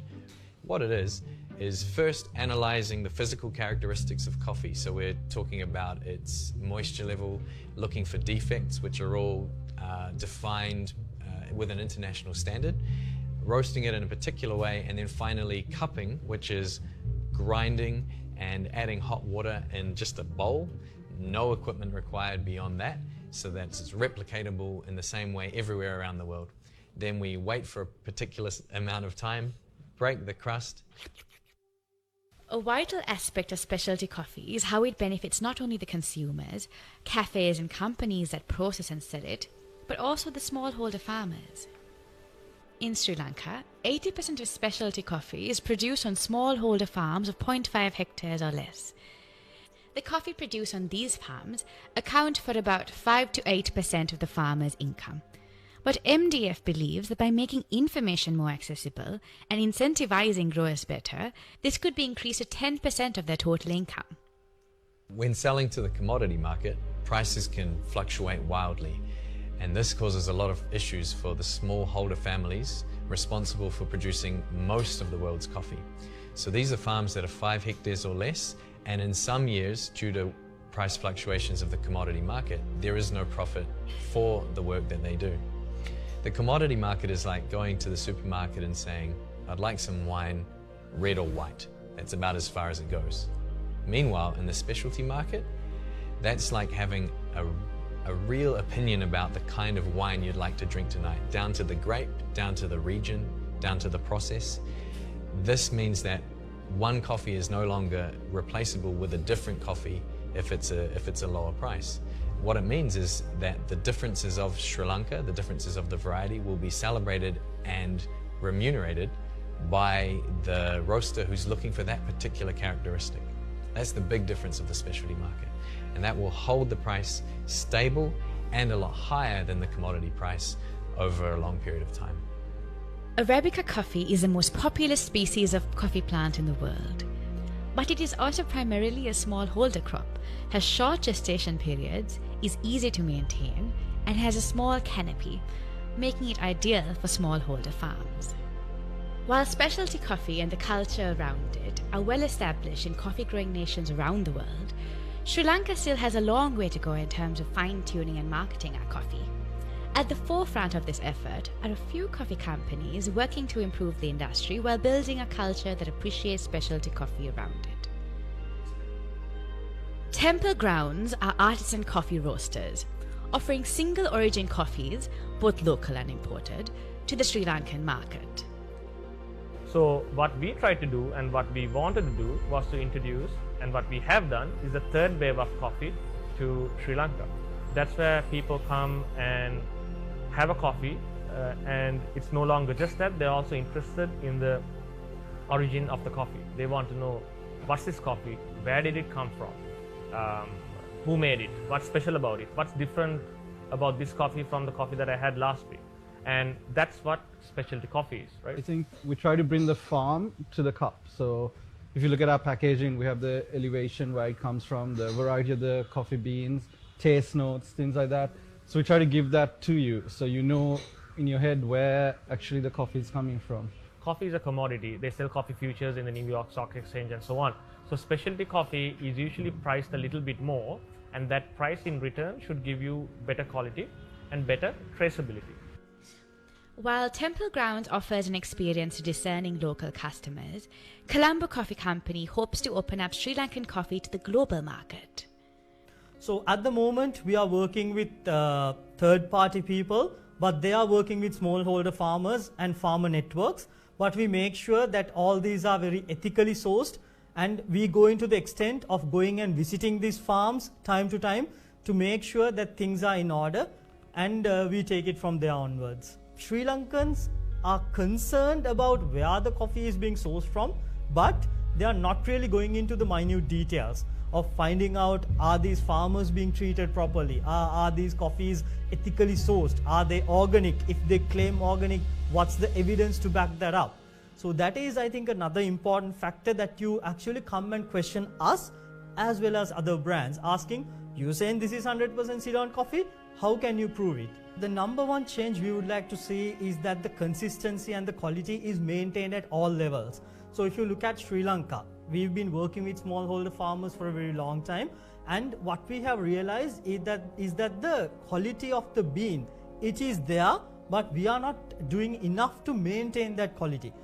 The cultivation process alone is not enough to buy Sri Lanka a seat at the table of globally revered coffees. Innovation is the element most coveted. I noticed that obviously tea was obviously doing very well, and coffee in Sri Lanka was more of a niche market, and most of the consumers in Sri Lanka drink instant coffee or the mass market coffee. So what we are now providing is specialty premium grade coffee, which would hopefully allow people who drink instant coffee to switch out. So there is a huge market potential. Also the middle income market, as it increases in Sri Lanka, they're getting a taste for the finer things that Sri Lanka has to offer. So hence that we see a huge growth trajectory going forward for the local coffee market. So we want to show people in Sri Lanka that specialty coffee grown here is as good as anything you'd find anywhere in the world. The specialty coffee production process also comprises different processing methods. ඉස්සලාම කරන්න අපි ගමේ කට්ටියට කෝපි වැඩිමුලද මෙහෙදී සාමාන්‍ය market එකේ යන මුදලට වැඩිය වැඩිමිලකට දාලා ඉදිච්ච ගෙඩි විතරක් මට කඩලා දෙන්න කියලා කියනවා. ඒ දුන්නට පස්සේ ඉදිච්ච ගෙඩිය ගෙනල්ලා මෙතෙන්ට ගෙනල්ලා කිඩලා ඉවරලා සෝදලා බොල්ලට අයින් කරලා පල්ප කරලා ප්‍රොසෙසින් මෙතඩ් තුනකට ගන්නවා. Wet processing, dry processing, honey processing කියලා. සාමාන්‍ය ලංකාවේ යන මේන් යන එක තමයි ඩ්‍රයි ප්‍රොසෙසින් කියන්නේ. ඒ කියන්නේ මිනිස්සු ගෙඩි කඩපු ගමන් බිම දාලා වේලනවා ගෙඩිය පිටින් ඒක සුද්ධ කරලා ගන්න එක තමයි ඩ්‍රයි ප්‍රොසෙසින් කියන්නේ. වෙට් එකේදී වෙට් එක ටිකක් ගෙදර කරන්න අමාරුයි. හැබැයි කරන්නත් පුළුවන්. ටිකක් වන් ගෙඩිය දාලා කොටලා එහෙම නැත්නම් පල්ප කියලා මැෂින් එකක් තියෙන මැෂින් එකේ දාලා පර්මන්ටේෂන් වෙන්න තියලා ඉවර වෙලා තමයි අපි සෝදලා ගන්නේ වෙට් ප්‍රොසෙසින් එක. හනි ප්‍රොසෙසින් එක ගොඩක් ලංකාවේ කරනවා වඩා ඒකෙදි කරන්නේ අර චෙරි එකේ තියෙන පැණි ගතිය පල්ප කරලා සෝදන්න නැතුව ඒක උරා ගන්න දීලා හදාගන්න එක තමයි honey processing කියන්නේ. ඉතින් මේක ලෝක වෙළඳ පොලේ මේ ಜಾති තුනම යනවා. These companies and MDF are a part of a united effort to uplift Sri Lankan specialty coffee, working to educate and incentivize farmers to join the industry.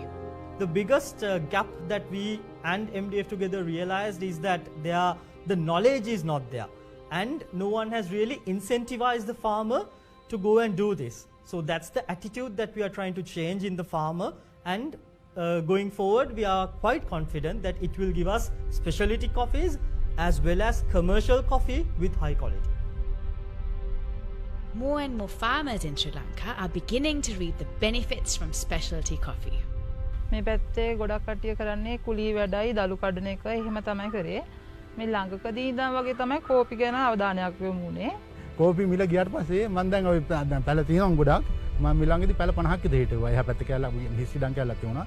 ඒකේ පැල 50ක් විතර ගැහුවා. ඒකට වල මම වතුරක් දාලා පූඤ්ඤයක් ගහලා මර වෙනතට වැඩිය ටිකක් සාප්තුවක් තියෙනවා. වෙනදා ගෙඩිය බිමටලා තියුණා මම අහින්දින්නේ නැහැ. දැන් කෝපි කඩනකොට බිම ගෙඩියක් කටනොත් ඒක අහින්දලා ගන්නවා. ඊට පස්සේ අපි අර නිතර දැන් පුංචි වෙලාවල් වලදී අර කෝපි ගෙඩිය වැටෙන්නේ නැති ඒක කඩලා දැන්පත් කරලා අපි සාමාන්‍යයෙන් මාසෙකට මේ මහා පරිමාණයක් නෙවෙයි යම් ප්‍රමාණයකට මුදලක් ගන්නවා. මොකද අපිට ඒක මේ අමතර තේ වගාවට අමතර මුදලක්. මම කොෆි පටන් ගන්නකොට 2012 කොෆි කිලෝ එක ගියේ රුපියල් 60යි 70 චෙරි එක. අද යනවා 170ට 180ට cherry.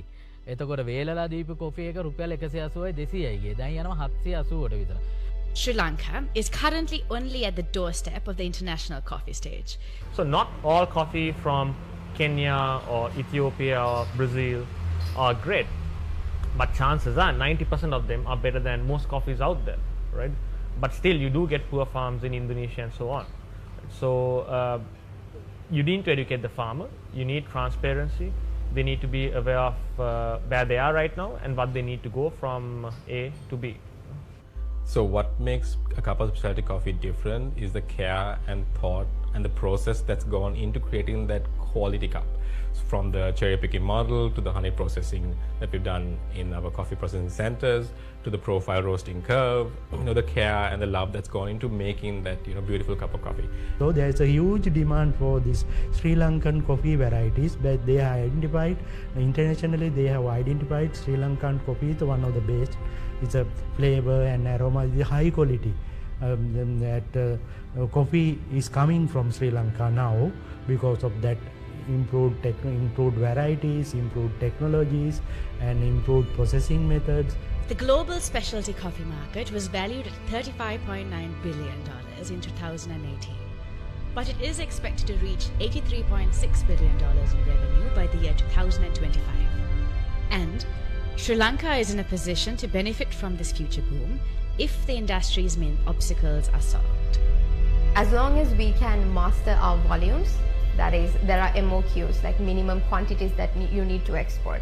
So as long as we can secure that angle and the proper quality standards in specialty coffee market, then definitely it's a very straightforward trajectory for Sri Lankan coffee sector.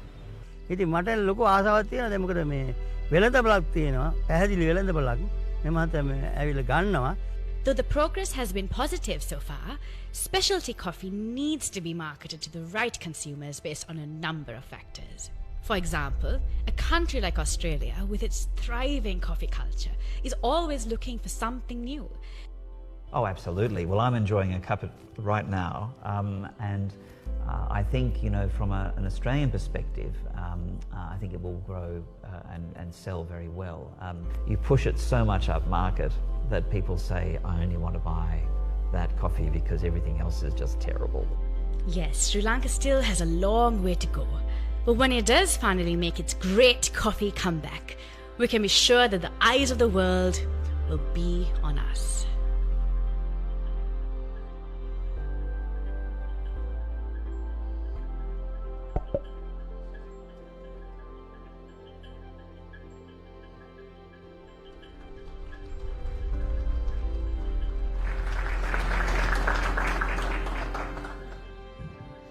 A fabulous video, and we say thank you to Rose Studios and thank you to Anukshi Jayasinghe for taking us through that. Ladies and gentlemen, we had the government sector perspective, and now we're getting ready for the private sector panel discussion to take us through the current issues and the themes of the relevance to the Sri Lankan coffee industry. We'd like to invite Director Chief Executive Officer of Alpitia Plantations, Mr. Bhatia Bulmulna, Deputy General Manager, Colombo Coffee Company Private Limited, Mr. Kushan Samararatna, Director Temple Grounds, Mr. Ashen Pereira, Founder and CEO of Soul Coffee Company, Chair of LCA, Mr. Rinosh Nasser, and the Founder Director of Kopikade, Mr. Nimeshan Namasivam. We also invite our moderator for this session, Ms. Momina Sakib, the Country Director, MTF, to take on the session. In the session, ladies and gentlemen, we'll be discussing on Sri Lankan coffee on the rise and the private sector perspectives. Can we give a round of applause to our panelists and to our moderator? Over to you, Momina, to take on the session. Thank you very much to all our panelists, except for one who's missing right now. There he is. And to our audience who's here in person, those who are online. We are running a bit behind schedule, so I really appreciate your patience. This is our last session for the day. And yeah, after that, we are all really excited to sample some coffee. We have already seen these people, heard from them, so I'm not going to introduce them again. We're all very familiar. I will jump actually into my first question, which is to Nimeshan, who operates a cafe called Kopikade in Sri Lanka, which he started in 2016. And before that, he has been involved in the hospitality sector in Australia for more than 2 decades. So Nimeshan, what I want to know from you is how, in your opinion, has the cafe culture in Sri Lanka changed since you started? And where do you see future opportunities? Cool. Thank you for having us here, Momina. It's pretty cool to see so many people at a coffee event in Sri Lanka, which is known for tea. Cafe culture is growing, hospitality is growing. It's an interesting, I would say exciting, but there's a lot of challenges right now. The hard thing is keeping consistency, having a unified language and service standards. So I think now the phase is we're seeing growth, but now we need to see standardization. So we need to give consumer confidence. So when people walk into cafes, regardless if it's a chain, a franchise, or an independent operation, they need to have that confidence that food and hygiene standards are being met. Well, now with COVID safety and COVID regulations, but I think I'm optimistic. What the next 2 years will bring will be interesting, but I think it's a pretty good time. And how have you seen the evolution of cafes in Colombo, outside Colombo? In what ways the culture has changed and is changing? Well, I think with more discretionary spending with the middle class and people actually enjoying going out, socializing. As people get paid more as well, that means you have more money to do things, but also you have more time to relax and you're not commuting 3-4 hours each way. But outside Colombo, the growth's insane, like with surf culture, places like Hirakitia, Aragon Bay, and Hikkaduwa, which were not mainstream tourist destinations, have now become like insanely hip and cool. In Colombo, you see cafes opening up quite regularly, but the ones that seem to have lasted are Sri Lanka is unique in that we don't have a lot of foreign franchises. Coffee Bean's the only one that's been successful. Barista is the pioneer. But we've seen Gloria Jeans try and fail. We've seen a couple other international brands come in and exit, like Toby's Estate. I think the homegrown cafe businesses have done really well over the last 5 years, especially the chain branches like Java Lounge, Barista, Tea Avenue, where's Sajeev? Now you're seeing independent owner-operated cafes. Each one of these cafes are all independent. And that's only a good thing in the industry because it means there's no generic, I hate to say this, but overseas in Asia, you just see these Starbucks clones, which it's a cheaper version of Starbucks. And there's no future in an industry that just copies a successful American model. So it's really good to see that there's localized coffee shops. And Thank you. No, I think what's been really interesting for me to observe, especially over the last 2 years during the pandemic, that Sri Lankan coffee continued to grow. Investment kept coming in, which brings me to the question to Ashane, who operates on the cafe side, on the production side. You made the decision to expand your business in the last 2 years and set up a new cafe, which would be really odd considering everyone was at home and in lockdowns. What was behind that decision? And what do you expect to see in the future in terms of growth? So that takes us back to where we started, 2014, and going all that way till now. Just looking at the coffee culture in Sri Lanka, I think it's grown significantly, and people asking questions about coffee, where it comes from, trying to get to know the farmer, things like that. It's really gone to a different level. So we realize that there's a shortage of specialty coffee shops in Colombo and out of Colombo as well. So so we decided to go ahead and open a specialty coffee shop, and it's doing pretty well. Excellent. And Kushan, if I could ask you to comment on that, but bringing the perspective of someone who also imports coffee and supplies to many bigger businesses, hotels, B2B sales, what changing trends have you noticed? So, Momina has correctly suggested, I mean, our main focus has been on the HoReCa sector. And even on the HoReCa sector, two things. One is we have seen the pie becoming a lot bigger, which is really nice to see. And at the same time, we have seen the interest for Ceylon coffee growing up as well. So in terms of sales volumes also, we have realized that a bit. Compared to, let's say, 2018, where we did about maybe 10% of the local coffee compared with the import coffee. Right now, I think we are doing easily about 20 to 25%.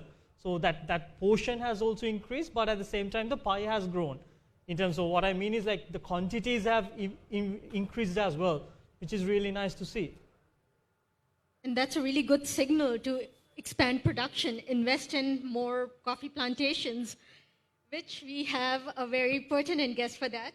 Mr. Bhatia, El Petia Plantation is a tea company, and a tea company is now looking at coffee. Why are you doing that, and what do you see as the opportunity? Thank you, Amina. Thank you for inviting me to tell our story here. It's a small story which I have to tell you all. I'm a different person compared to all the other coffee lovers. I'm a tea guy. I was a planter. I was a tea planter. Came into corporate sector. Our company, we took over in 2017. As you all know, the plantation sector was privatized in 1992. And after 5 years, it was reprivatized. And we took over our company. And our company was the last company to privatize. It was badly run down company. And there were no takers. And we took over El Petia Plantations in 2017. So the stock that we took over, basically in the plantation sector from the good old days that we used to talk about tea, rubber and coconut. So we too inherited same products on our land base, and it was basically run down. So we didn't have an option rather than consolidating our core business. So initially we did that, and it came to a stage where we had to look out and get into diversification in a bigger, to being in the bigger picture. The company that was doing very bad 22 years ago, we became number one about 5 years ago, mainly due to diversification. So in low country, we went to different crops, like palm oil, a controversial crop. And up country, we went into, other than tea, into commercial forestry. And we didn't have a proper crop to go in. Last year, we diversified into berry cultivation in up country. We are the only company who has all 4 berries cultivated in Sri Lanka. Strawberries, blackberries, raspberries and blueberries. and strawberries is in the market by the name of Berry Much. So then this strategy came into diversification. Why not we go into coffee? Because out of 8,000 hectares we have, where it's situated in upcountry, low country and mid country, majority portion of the good lands we are in the Punduluya Valley, where it's Kotmale, it's supposed to be the best region for coffee cultivation. So why not coffee?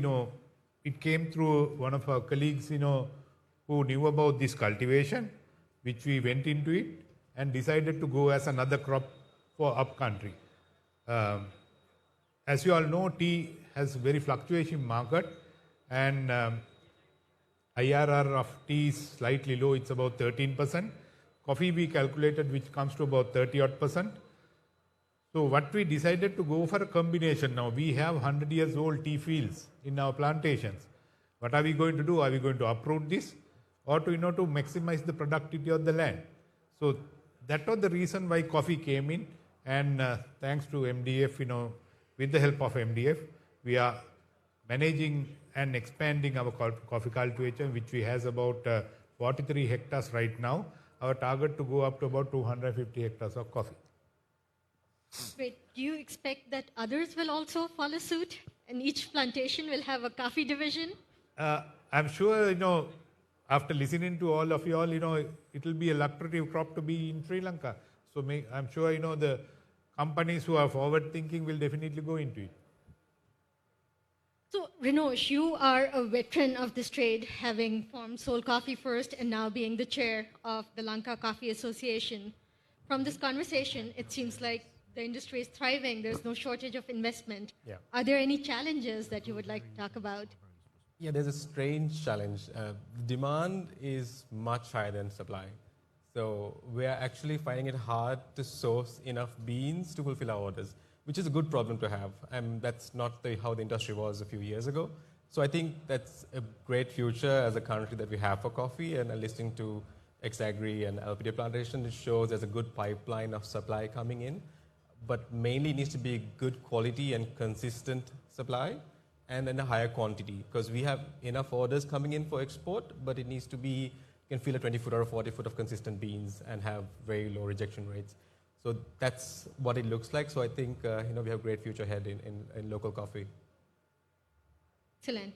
So it seems like it's a really good time to be a coffee farmer in Sri Lanka right now. Shane, coming back to you, how is Temple Grounds dealing with this problem of not having enough supply, struggling to source enough volumes? And particularly, can you talk to us a little bit about your relationships with farmers and how do you manage that relationship? Yeah, so sourcing coffee is mainly a relationship-based thing. So we have a very close relationship, and we work with 3 to 4 different farmer clusters. And again, we source coffee from them. We try to educate them on how to process coffee and things like that. And we also, when you look at the quality side of things, we look at cupping the coffee that we get. We try to cup almost all the coffee that we roast so that we maintain a consistent quality. And yeah, it's just mainly, I think building a good relationship with the farmer does help getting a better quality bean. Kushan, if I come to you next, and I know we've previously talked about how Colombo Coffee Company has its site on export markets, and that's where all your plans are for. How do you think access to international markets will impact Sri Lankan farmers?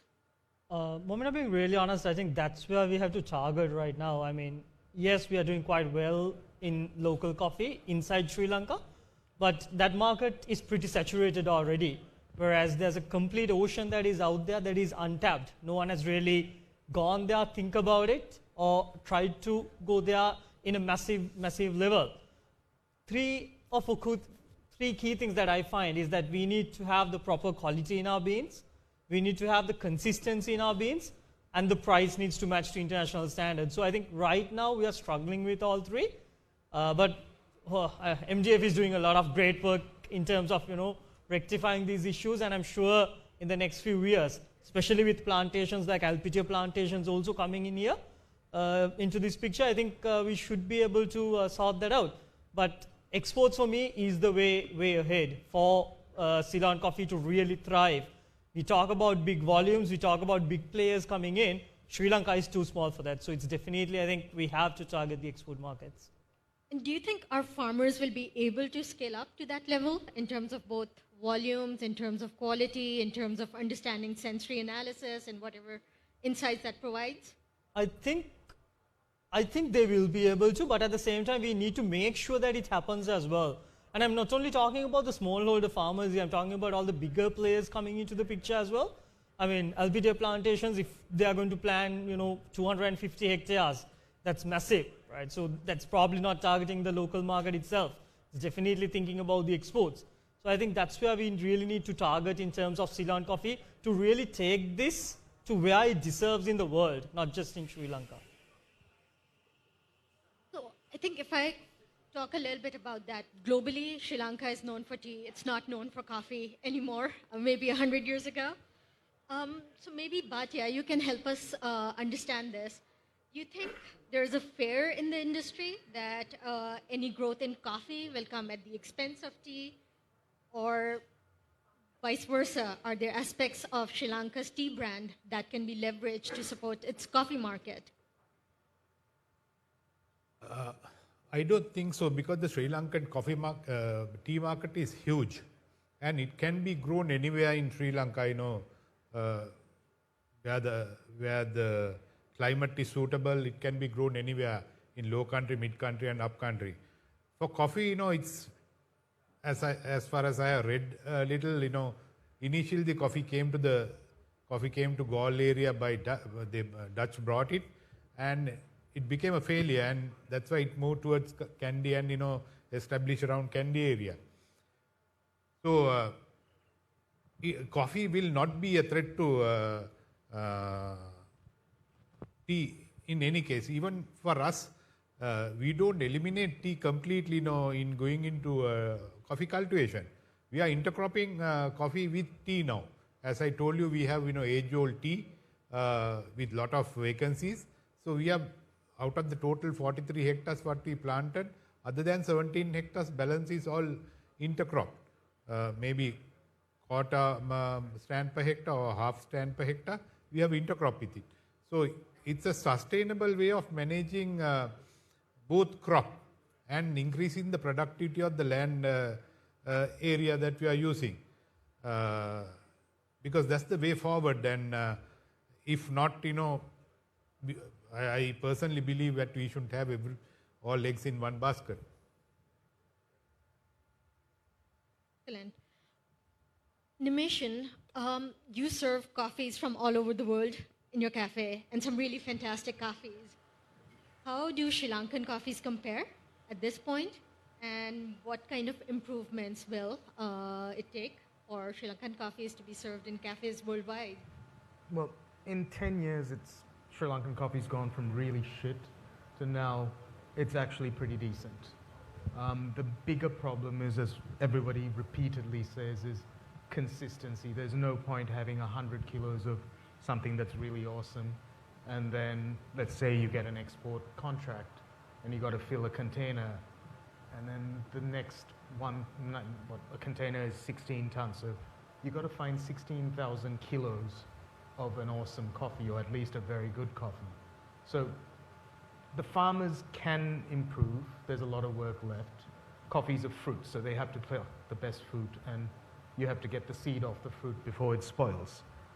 But the other issue is we need to teach, coffee like tea, the success of the tea industry is sensory analysis. Like every day, thousands of samples of tea are tasted, evaluated, they set a price, they set a quality indicator, and the whole industry is based on that foundation, which coffee doesn't still have here.